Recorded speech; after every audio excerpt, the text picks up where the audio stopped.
ਹਾਂਜੀ ਦੋਸਤੋ, ਸਤਿ ਸ੍ਰੀ ਅਕਾਲ। ਮੈਂ ਬੱਲੀ ਮੁਬਾਰਕਪੁਰੀਆ। ਜਿਵੇਂ ਕਿ ਤੁਸੀਂ ਸਾਰੇ ਮੇਰੇ ਬਾਰੇ ਜਾਣਦੇ ਹੋ ਕਿ ਮੈਂ ਕੋਈ ਨਾ ਕੋਈ ਵੀਡੀਓ ਕਿਸੇ ਨਾ ਕਿਸੇ ਟੌਪਿਕ ਤੇ ਪੰਜਾਬ ਦੇ ਜਨਰਲ ਨੌਲੇਜ ਤੇ ਤੁਹਾਡੇ ਲਈ ਲੈ ਕੇ ਆਉਂਦਾ ਰਹਿਣਾ। ਤੇ ਅੱਜ ਪਹਿਲੇ ਹੀ ਤੁਹਾਨੂੰ ਪਤਾ ਹੈ ਸਾਰਿਆਂ ਨੂੰ ਕਿ ਪੰਜਾਬ ਦੇ ਇਤਿਹਾਸ ਬਾਰੇ ਅਸੀਂ ਗੱਲ ਕਰ ਰਹੇ ਹਾਂ। ਤੇ ਪੰਜਾਬ ਦੇ ਇਤਿਹਾਸ ਦੇ ਵਿੱਚ ਅੱਜ ਅਸੀਂ ਗੱਲ ਕਰਾਂਗੇ ਸਿੱਖ ਧਰਮ ਦੀ ਉਤਪਤੀ ਦੀ। ਬਾਹਲਾ ਸਮਾਂ ਨਾ ਖਰਾਬ ਕਰਦੇ ਹੋਏ ਚਲੋ ਆਪਾਂ ਅੱਗੇ ਵਧਦੇ ਹਾਂ।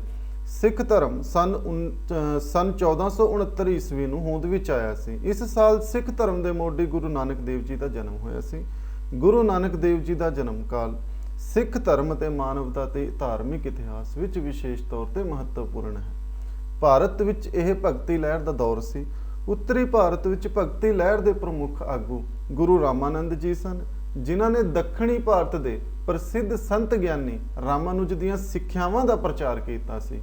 ਇੰਡੋ ਗੰਗਾ ਮੈਦਾਨਾਂ ਵਿੱਚ ਭਗਤੀ ਲਹਿਰ ਨੂੰ ਰਾਮਾਨੰਦ ਜੀ ਦੇ ਚੇਲੇ ਸੰਤ ਕਬੀਰ ਜੀ ਅਤੇ ਭਗਤ ਰਵਿਦਾਸ ਜੀ ਨੇ, ਮਹਾਰਾਸ਼ਟਰ ਵਿੱਚ ਪਰਮਾਨੰਦ, ਤੁਕਾਰਾਮ ਅਤੇ ਭਗਤ ਨਾਮਦੇਵ ਜੀ ਨੇ, ਰਾਜਸਥਾਨ ਦੇ ਵਿੱਚ ਮੀਰਾਬਾਈ ਨੇ, ਬੰਗਾਲ ਦੇ ਵਿੱਚ ਚੈਤਨਯ ਮਹਾਪ੍ਰਭੂ ਨੇ, ਤੇਲੰਗਾਨਾ ਦੇ ਵਿੱਚ ਵੱਲਭਭਾਈ ਸਵਾਮੀ ਜੀ ਨੇ ਅਤੇ ਸਿੰਧ ਵਿੱਚ ਸਦਨਾ ਨੇ ਹਰਮਨ ਪਿਆਰਾ ਬਣਾਇਆ ਸੀ। ਇਹਨਾਂ ਸਭ ਭਗਤਾਂ ਅਤੇ ਸੰਤਾਂ ਨੇ ਪ੍ਰਭੂ ਪਿਆਰ ਦਾ ਸੁਨੇਹਾ ਦਿੱਤਾ ਸੀ। ਉਹਨਾਂ ਨੇ ਆਤਮਿਕ ਗਿਆਨ ਤੇ ਜ਼ੋਰ ਦਿੱਤਾ ਸੀ। ਉਹਨਾਂ ਨੇ ਬਾਹਰੀ ਦਿਖਾਵੇ ਅਤੇ ਵਾਧੂ ਦੀਆਂ ਰਸਮਾਂ ਦਾ ਵਿਰੋਧ ਕੀਤਾ ਸੀ। ਉਹਨਾਂ ਨੇ ਸਾਰੇ ਮਨੁੱਖਾਂ ਨੂੰ ਬਰਾਬਰੀ ਦਾ ਦਰਜਾ ਦਿੱਤਾ ਅਤੇ ਧਰਮ ਅਤੇ ਜਾਤੀ ਦੇ ਆਧਾਰ ਤੇ ਹੁੰਦੇ ਭੇਦਭਾਵ ਦਾ ਵੀ ਵਿਰੋਧ ਕੀਤਾ ਸੀ। ਹਿੰਦੂ ਧਰਮ ਵਿੱਚ ਜੋ ਕੰਮ ਭਗਤੀ ਲਹਿਰ ਨੇ ਕੀਤਾ, ਉਹੀ ਕੰਮ ਇਸਲਾਮ ਧਰਮ ਦੇ ਵਿੱਚ ਸੂਫੀ ਸੰਤਾਂ ਨੇ ਕੀਤਾ। ਸੂਫੀ ਸੰਤ ਅਰਬ ਅਤੇ ਈਰਾਨ ਤੋਂ ਆਏ ਸਨ ਅਤੇ ਉਹਨਾਂ ਵਿੱਚੋਂ ਕੁਝ ਭਾਰਤ ਵਿੱਚ ਹੀ ਰਹਿ ਗਏ ਸਨ। ਉਹ ਬਹੁਤ ਹੀ ਗਿਆਨੀ ਅਤੇ ਆਤਮ ਚਿੰਤਨ ਵਾਲੇ ਸਨ। ਉਹਨਾਂ ਦੇ ਨੇੜੇ ਨਵੀਂ ਧਾਰਮਿਕ ਸੋਚ ਦੇ ਕੇਂਦਰ ਸਥਾਪਿਤ ਹੋ ਚੁੱਕੇ ਸਨ। ਸਭ ਤੋਂ ਮਹੱਤਵਪੂਰਨ ਕੇਂਦਰ ਲਾਹੌਰ, ਮੁਲਤਾਨ, ਪੱਕਪੱਤਾ, ਸਰਹੰਦ, ਸਮਾਣਾ, ਦਿੱਲੀ, ਅਜਮੇਰ ਅਤੇ ਗੁਲਬਰਗ ਦੇ ਵਿੱਚ ਸਨ।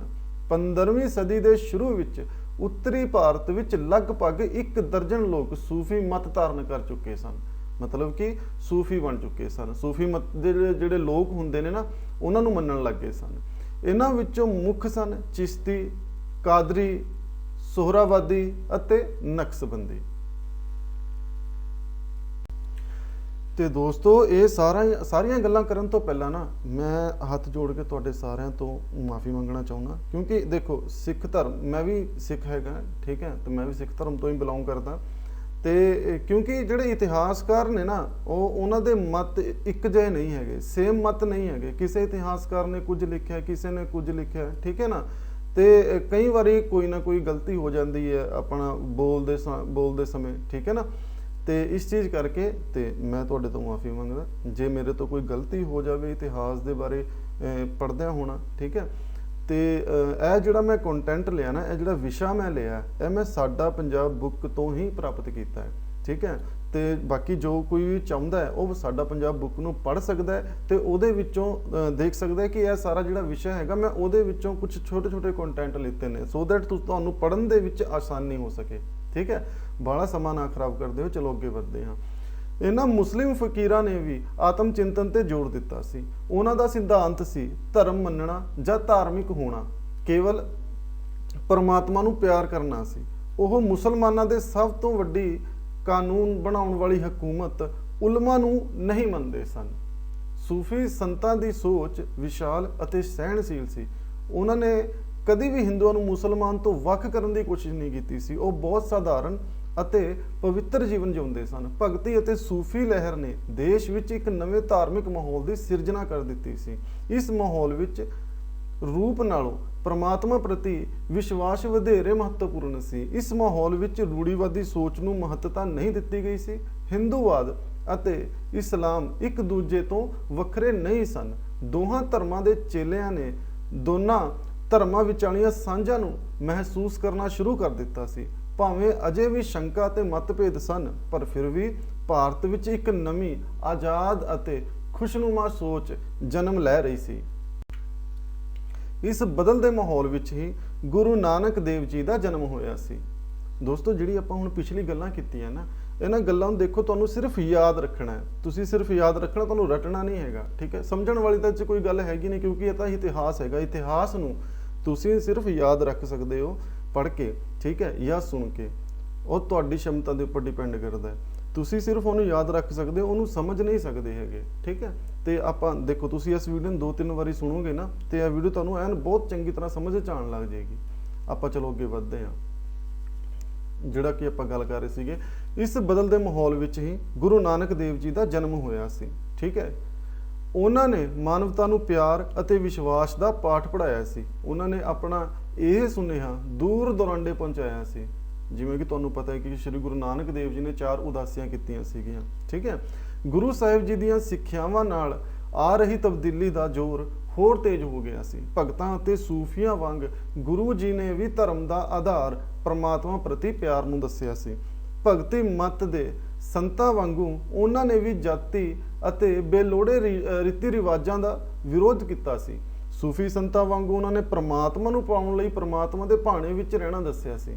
ਦੋਵਾਂ ਵਾਂਗੂ ਪ੍ਰਭੂ ਮਹਿਮਾ ਦਾ ਗੁਣਗਾਨ ਕੀਤਾ ਅਤੇ ਹਿੰਦੂ ਅਤੇ ਮੁਸਲਮਾਨਾਂ ਨੂੰ ਇੱਕ ਡੋਰ ਵਿੱਚ ਪਰੋਣ ਦੀ ਕੋਸ਼ਿਸ਼ ਜਾਰੀ ਰੱਖੀ। ਭਗਤੀ ਅਤੇ ਸੂਫੀ ਸੰਤਾਂ ਦਾ ਕੇਵਲ ਮਹੱਤਵ ਆਤਮ ਚਿੰਤਨ ਸੀ, ਪਰ ਗੁਰੂ ਸਾਹਿਬ ਨੂੰ ਉਸ ਸਮੇਂ ਸਮਾਜ ਵਿੱਚ ਪ੍ਰਚਲਿਤ ਕੁਰੀਤੀਆਂ, ਮਤਲਬ ਕਿ ਜਿਹੜੇ ਪੁਰਾਣੇ ਰੀਤੀ ਰਿਵਾਜ ਸੀਗੇ, ਕੱਟੜ ਜਿਹੜੇ ਰੀਤੀ ਰਿਵਾਜ ਸੀਗੇ, ਦਾ ਵੀ ਗਿਆਨ ਸੀ। ਉਹਨਾਂ ਨੇ ਕਿਹਾ ਕਿ ਇੱਕ ਸੱਚੇ ਧਰਮ ਦਾ ਮਕਸਦ ਇਹਨਾਂ ਕੁਰੀਤੀਆਂ ਤੋਂ, ਇਹਨਾਂ ਰੀਤੀ ਰਿਵਾਜਾਂ ਤੋਂ ਨਿਜਾਤ ਪਾਉਣਾ ਹੈ। ਪਰ ਭਗਤੀ ਅਤੇ ਸੂਫੀ ਸੰਤਾਂ ਨਾਲੋਂ ਇਹਨਾਂ ਦੇ ਸਿਧਾਂਤਾਂ ਵਿੱਚ ਕਾਫੀ ਮਤਭੇਦ ਸੀ। ਗੁਰੂ ਜੀ ਅਨੁਸਾਰ ਆਤਮ ਚਿੰਤਨ ਕਰਕੇ ਹੀ ਮਨੁੱਖ ਕਦੀ ਰੱਬ ਦੀ ਬਰਾਬਰੀ ਨਹੀਂ ਕਰ ਸਕਦਾ। ਗੁਰੂ ਸਾਹਿਬ ਜੀ ਦੀ ਸੋਚ ਇੱਕ ਪਰਮਾਤਮਾ ਦੀ ਹੋਂਦ ਦੁਆਲੇ ਹੀ ਘੁੰਮਦੀ ਸੀ। ਉਹਨਾਂ ਨੇ ਉਸ ਸਰਵ ਸ਼ਕਤੀਮਾਨ ਦੀ ਮਹਿਮਾ ਦਾ ਗੁਣਗਾਨ ਕੀਤਾ ਸੀ, ਮੂਰਤੀ ਪੂਜਾ ਦਾ ਵਿਰੋਧ ਕੀਤਾ ਸੀ, ਨੈਤਿਕ ਆਚਾਰ ਨੂੰ ਹੋਰ ਸਭ ਰੂਪਾਂ ਨਾਲੋਂ ਪਹਿਲ ਦਿੱਤੀ ਸੀ। ਬਰਾਬਰੀ ਅਤੇ ਇਨਸਾਫ ਬਹੁਕੀਮਤੀ ਸਿਧਾਂਤ ਸਨ। ਮਨੁੱਖ ਦਾ ਨਿਰੋਲ ਧਰਮ ਨਿਸ਼ਕਾਮ ਸੇਵਾ ਸੀ। ਇਸ ਸਾਧਾਰਨ ਸਿੱਖਿਆ ਰਾਹੀਂ ਹੀ ਉਹਨਾਂ ਨੇ ਭਾਰਤ ਵਿੱਚ ਇੱਕ ਮੁੱਖ ਧਾਰਮਿਕ ਸੋਚ ਦਾ ਬੀਜ ਬੀਜਿਆ, ਜਿਸ ਨੂੰ ਸਿੱਖ ਧਰਮ ਦੇ ਨਾਮ ਨਾਲ ਜਾਣਿਆ ਗਿਆ ਹੈ। ਠੀਕ ਹੈ ਦੋਸਤੋ, ਜਿਵੇਂ ਹੁਣ ਅਸੀਂ ਗੱਲ ਕੀਤੀ ਸਿੱਖ ਧਰਮ ਬਾਰੇ। ਸਿੱਖ ਸ਼ਬਦ ਦਾ ਅਰਥ, ਸਿੱਖ ਸ਼ਬਦ ਸੰਸਕ੍ਰਿਤੀ ਸ਼ਬਦ ਸ਼ਿਸ਼ਿਆ ਅਰਥਾਤ ਸਿੱਖਿਆਰਥੀ ਜਾਂ ਚੇਲੇ ਤੋਂ ਬਣਿਆ ਹੈ। ਪਾਲੀ ਭਾਸ਼ਾ ਵਿੱਚ ਸਿੱਖਾ ਦਾ ਅਰਥ ਹੈ ਧਾਰਮਿਕ ਸਿੱਖਿਆ ਗ੍ਰਹਿਣ ਕਰਨ ਵਾਲਾ। ਪੰਜਾਬੀ ਭਾਸ਼ਾ ਵਿੱਚ ਸਿੱਖ ਸ਼ਬਦ ਦਾ ਅਰਥ ਹੈ ਗੁਰੂ ਨਾਨਕ ਦੇਵ ਜੀ ਅਤੇ ਹੋਰ 9 ਗੁਰੂਆਂ ਦਾ ਸਿੱਖਿਆਰਥੀ। ਸਨ 1925 ਈਸਵੀ ਦੇ ਸਿੱਖ ਗੁਰਦੁਆਰਾ ਐਕਟ ਅਨੁਸਾਰ ਸਿੱਖ ਦਾ ਅਰਥ ਹੈ ਸਿੱਖ ਧਰਮ ਨੂੰ ਮੰਨਣ ਵਾਲਾ। ਅਜਿਹੇ ਮਨੁੱਖ ਨੂੰ ਸਿੱਖ ਮੰਨਿਆ ਜਾਵੇਗਾ ਜੋ ਕਿਸੇ ਹੋਰ ਧਰਮ ਨੂੰ ਨਾ ਮੰਨ ਕੇ 10 ਗੁਰੂਆਂ ਅਤੇ ਸ੍ਰੀ ਗੁਰੂ ਗ੍ਰੰਥ ਸਾਹਿਬ ਜੀ ਵਿੱਚ ਹੀ ਆਪਣਾ ਵਿਸ਼ਵਾਸ ਰੱਖੇਗਾ। ਆ ਜਿਹੜੀ ਆਪਾਂ ਗੱਲ ਕੀਤੀ ਹੈ ਨਾ ਸਨ 1925 ਦੇ ਸਿੱਖ ਗੁਰਦੁਆਰਾ ਐਕਟ ਅਨੁਸਾਰ, ਠੀਕ ਹੈ, ਸਿੱਖ ਦੀ ਕੀ ਪਰਿਭਾਸ਼ਾ ਹੈ, ਇਹ ਪਰਿਭਾਸ਼ਾ ਦਿੱਤੀ ਗਈ ਹੈ ਉਹਨਾਂ ਨੇ ਸਿੱਖ ਦੀ ਕੀ ਪਰਿਭਾਸ਼ਾ ਹੈਗੀ ਹੈ, ਇਹ ਆਪਾਂ ਥੋੜਾ ਯਾਦ ਰੱਖਣਾ ਇਹਦੇ ਵਿੱਚ, ਠੀਕ ਹੈ ਨਾ। ਚਲੋ ਹੁਣ ਆਪਾਂ ਅੱਗੇ ਵਧਦੇ ਹਾਂ ਦੋਸਤੋ। ਹੁਣ ਆਪਾਂ ਸ਼ੁਰੂਆਤ ਕਰਦੇ ਹਾਂ ਸ਼੍ਰੀ ਗੁਰੂ ਨਾਨਕ ਦੇਵ ਜੀ ਦੇ ਜਨਮ ਤੋਂ। ਸ਼੍ਰੀ ਗੁਰੂ ਨਾਨਕ ਦੇਵ ਜੀ, ਗੁਰੂ ਨਾਨਕ ਦੇਵ ਜੀ ਜੋ ਕਿ ਸਿੱਖ ਧਰਮ ਦੇ ਮੋਢੀ ਅਤੇ ਸਿੱਖਾਂ ਦੇ ਪਹਿਲੇ ਗੁਰੂ ਹਨ, ਜੀ ਦਾ ਜਨਮ 15 ਅਪ੍ਰੈਲ ਸਨ 1469 ਈਸਵੀ ਵਿੱਚ ਰਾਏ ਭੋਏ ਦੀ ਤਲਵੰਡੀ, ਜਿਸ ਨੂੰ ਕਿ ਨਨਕਾਣਾ ਸਾਹਿਬ ਵੀ ਕਿਹਾ ਜਾਂਦਾ ਹੈ, ਵਿਖੇ ਹੋਇਆ ਸੀ। ਉਹਨਾਂ ਦੇ ਪਿਤਾ ਜੀ ਮਹਿਤਾ ਕਾਲੀਆ ਦਾਸ ਬੇਦੀ ਆਮ ਤੌਰ ਤੇ ਮਹਿਤਾ ਕਾਲੂ ਜੀ ਦੇ ਨਾਮ ਨਾਲ ਜਾਣੇ ਜਾਂਦੇ ਹਨ। ਜਾਤੀ ਦੇ ਖੱਤਰੀ ਘਰਾਣੇ ਨਾਲ ਸੰਬੰਧਿਤ ਸਨ ਅਤੇ ਉੱਥੋਂ ਦੇ ਮੁਸਲਮਾਨ ਨਵਾਬ ਰਾਏ ਬੁਲਾਰ ਦੇ ਮੋਦੀ ਖਾਨੇ ਵਿੱਚ ਖਜ਼ਾਨਚੀ ਸਨ। ਉਹ ਬਚਪਨ ਤੋਂ ਹੀ ਮਾਨਸਿਕ ਰੂਪ ਵਿੱਚ ਕਾਫੀ ਵਿਕਸਿਤ ਸਨ ਅਤੇ 5 ਸਾਲ ਦੀ ਉਮਰ ਵਿੱਚ ਹੀ ਇਹਨਾਂ ਨੇ ਜੀਵਨ ਦੇ ਮਨੋਰਥ ਬਾਰੇ ਪ੍ਰਸ਼ਨ ਪੁੱਛਣੇ ਸ਼ੁਰੂ ਕਰ ਦਿੱਤੇ ਸਨ। 7 ਸਾਲ ਦੀ ਉਮਰ ਵਿੱਚ ਇਹਨਾਂ ਨੂੰ ਪੰਡਿਤ ਕੋਲ ਪੜ੍ਹਨੇ ਪਾਇਆ ਗਿਆ ਅਤੇ 2 ਸਾਲਾਂ ਮਗਰੋਂ ਇਹਨਾਂ ਨੂੰ ਮੁਸਲਮਾਨ ਅਧਿਆਪਕ ਮੌਲਵੀ ਕੋਲ ਉਰਦੂ ਅਤੇ ਅਰਬੀ ਭਾਸ਼ਾ ਦੇ ਗਿਆਨ ਲਈ ਭੇਜਿਆ ਗਿਆ ਸੀ। ਉਹਨਾਂ ਨੇ ਗਿਆਨ ਅਤੇ ਰੱਬੀ ਨੂਰ ਨਾਲ ਭਰੀ ਇੱਕ ਕਵਿਤਾ ਰਚ ਕੇ ਆਪਣੇ ਗੁਰੂ ਨੂੰ ਹੀ ਹੈਰਾਨ ਕਰ ਦਿੱਤਾ ਸੀ। ਉਹ ਸਦਾ ਆਪਣੀ ਸੋਚ ਵਿੱਚ ਹੀ ਲੀਨ ਰਹਿੰਦੇ ਸਨ। ਗੁਰੂ ਨਾਨਕ ਦੇਵ ਜੀ ਦਾ ਵਿਆਹ ਬਟਾਲਾ ਵਿਖੇ ਪੱਖੋ ਕੇ ਪਿੰਡ ਦੇ ਖਜ਼ਾਨਚੀ ਮੂਲ ਚੰਦ ਦੀ ਪੁੱਤਰੀ ਮਾਤਾ ਸੁਲੱਖਣੀ ਜੀ ਨਾਲ ਕਰ ਦਿੱਤਾ ਗਿਆ ਸੀ। ਆਪ ਜੀ ਦੇ 2 ਪੁੱਤਰ ਸ਼੍ਰੀ ਚੰਦ ਅਤੇ ਲక్ష్ਮੀ ਦਾਸ ਜੀ ਸਨ।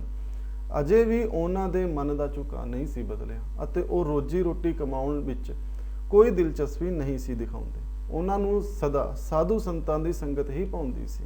ਆਪ ਜੀ ਦੀ ਭੈਣ ਬੀਬੀ ਨਾਨਕੀ ਅਤੇ ਜੀਜਾ ਜੀ ਜੈ ਰਾਮ ਆਪ ਜੀ ਨੂੰ ਸੁਲਤਾਨਪੁਰ ਲੈ ਗਏ ਅਤੇ ਉੱਥੋਂ ਦੇ ਨਵਾਬ ਦੌਲਤ ਖਾਨ ਦੇ ਮੋਦੀ ਖਾਨੇ ਵਿੱਚ ਰਖਵਾਲਾ ਰਖਵਾ ਦਿੱਤਾ। ਆਪ ਜੀ ਨੇ ਉੱਥੋਂ ਮਨ ਲਗਾ ਕੇ ਕੰਮ ਕੀਤਾ ਅਤੇ ਆਪਣੇ ਮਾਲਕ ਦਾ ਦਿਲ ਜਿੱਤ ਲਿਆ ਸੀ। ਆਪ ਜੀ ਦੇ ਬਚਪਨ ਦਾ ਸਾਥੀ ਭਾਈ ਮਰਦਾਨਾ ਜੀ ਵੀ ਆਪ ਕੋਲ ਸੁਲਤਾਨਪੁਰ ਹੀ ਆ ਕੇ ਮਿਲ ਗਏ ਸਨ, ਜਿੱਥੇ ਉਹਨਾਂ ਨੇ ਪ੍ਰਭੂ ਉਸਤਤ ਦੇ ਗੀਤ ਗਾਉਣੇ ਆਰੰਭ ਕਰ ਦਿੱਤੇ। ਆਪ ਜੀ ਇਕੱਠੇ ਭੋਜਨ ਛਕਦੇ ਅਤੇ ਲੋਕਾਂ ਨੂੰ ਸਹੀ ਅਤੇ ਸਾਧਾਰਨ ਜੀਵਨ ਜਿਉਣ ਦਾ ਉਪਦੇਸ਼ ਦਿੰਦੇ ਸਨ। ਇੱਕ ਦਿਨ ਗੁਰੂ ਸਾਹਿਬ ਬੇਈ ਨਦੀ ਵਿੱਚ ਇਸ਼ਨਾਨ ਕਰਨ ਗਏ ਅਤੇ 3 ਦਿਨਾਂ ਲਈ ਅਲੋਪ ਹੋ ਗਏ। ਉਹਨਾਂ ਦੇ ਇਸ ਤਰ੍ਹਾਂ ਲੁਪਤ ਹੋਣ ਪਿੱਛੇ ਰੱਬ ਦੇ ਨਾਮ ਨੂੰ ਪ੍ਰਚਾਰਿਤ ਕਰਨ ਦਾ ਹੀ ਸੁਨੇਹਾ ਦੇਣਾ ਸੀ। ਗੁਰੂ ਸਾਹਿਬ ਨੇ ਪ੍ਰਗਟ ਹੋਣ ਤੋਂ ਮਗਰੋਂ ਕੋਈ ਹਿੰਦੂ ਜਾਂ ਮੁਸਲਮਾਨ ਨਹੀਂ ਹੈ ਦਾ ਉਪਦੇਸ਼ ਦਿੱਤਾ। ਸਮੇਂ ਦੀ ਲੋੜ ਨੂੰ ਮਹਿਸੂਸਦਿਆਂ ਉਹਨਾਂ ਆਪਣੀ ਪਤਨੀ ਅਤੇ ਘਰ ਦਾ ਤਿਆਗ ਕਰ ਦਿੱਤਾ ਅਤੇ ਲੰਮੀਆਂ ਯਾਤਰਾਵਾਂ ਕਰਨ ਲੱਗੇ, ਜਿਨ੍ਹਾਂ ਦਾ ਮਤਲਬ ਕੇਵਲ ਰੱਬੀ ਨੂਰ ਦਾ ਪ੍ਰਚਾਰ ਕਰਨਾ ਸੀ ਅਤੇ ਲੋਕਾਂ ਨੂੰ ਪਾਪ ਅਤੇ ਦੁੱਖਾਂ ਤੋਂ ਬਚਾਉਣਾ ਸੀ। ਉਹਨਾਂ ਨੇ ਆਪਣੇ ਜੀਵਨ ਦੇ 20 ਸਾਲ ਇਸੇ ਲੇਖੇ ਲਗਾ ਦਿੱਤੇ ਸਨ। 7 ਨਵੰਬਰ ਸਨ 1539 ਈਸਵੀ ਨੂੰ ਅੰਮ੍ਰਿਤ ਵੇਲੇ ਸ੍ਰੀ ਗੁਰੂ ਨਾਨਕ ਦੇਵ ਜੀ ਜੋਤੀ ਜੋਤ ਸਮਾ ਗਏ। ਗੁਰੂ ਨਾਨਕ ਦੇਵ ਜੀ ਨੂੰ ਅੱਜ ਵੀ ਧਰਮ ਦਾ ਰਾਜਾ, ਹਿੰਦੂਆਂ ਦਾ ਗੁਰੂ ਅਤੇ ਮੁਸਲਮਾਨਾਂ ਦੇ ਪੀਰ ਵਜੋਂ ਯਾਦ ਕੀਤਾ ਜਾਂਦਾ ਹੈ। ਦੋਸਤੋ, ਇਹ ਸਨ ਗੁਰੂ ਨਾਨਕ ਦੇਵ ਜੀ ਦੀ ਜੀਵਨੀ ਦੇ ਬਾਰੇ ਕੁਝ ਆਪਾਂ ਥੋੜੇ ਗੱਲਾਂ ਕੀਤੀਆਂ। ਹੁਣ ਆਪਾਂ ਗੱਲ ਕਰਦੇ ਹਾਂ ਗੁਰੂ ਨਾਨਕ ਦੇਵ ਜੀ ਦੀਆਂ ਸਿੱਖਿਆਵਾਂ ਬਾਰੇ। ਪਹਿਲੀ, ਇੱਕ ਰੱਬ ਵਿੱਚ ਵਿਸ਼ਵਾਸ। ਗੁਰੂ ਸਾਹਿਬ ਨੇ ਇੱਕ ਰੱਬ ਵਿੱਚ ਵਿਸ਼ਵਾਸ ਰੱਖਣਾ ਸਿਖਾਇਆ ਹੈ। ਗੁਰੂ ਜੀ ਅਨੁਸਾਰ ਰੱਬ ਹਮੇਸ਼ਾ ਸਰਵ ਵਿਆਪੀ ਅਤੇ ਹਰ ਥਾਂ ਤੇ ਮੌਜੂਦ ਹੈ। ਉਹੀ ਸਭ ਮਨੁੱਖਾਂ ਅਤੇ ਚੀਜ਼ਾਂ ਦਾ ਨਿਰਮਾਤਾ ਹੈ। ਇਸ ਲਈ ਗੁਰੂ ਸਾਹਿਬ ਜੀ ਦਾ ਉਪਦੇਸ਼ ਕਿਸੇ ਇੱਕ ਸੰਪਰਦਾਇ ਦਾ ਨਾ ਹੋ ਕੇ ਇੱਕ ਰੱਬ ਨਾਲ ਸੰਬੰਧਿਤ ਹੈ। ਦੂਜਾ ਹੈ ਹੁਕਮ। ਇਹ ਜੀਵਨ ਦਾ ਮੂਲ ਸਿਧਾਂਤ ਹੈ। ਸਾਰੀ ਸ੍ਰਿਸ਼ਟੀ ਦਾ ਨਿਰਮਾਣ ਪਰਮਾਤਮਾ ਦੇ ਹੁਕਮ ਅਨੁਸਾਰ ਹੋਇਆ ਹੈ।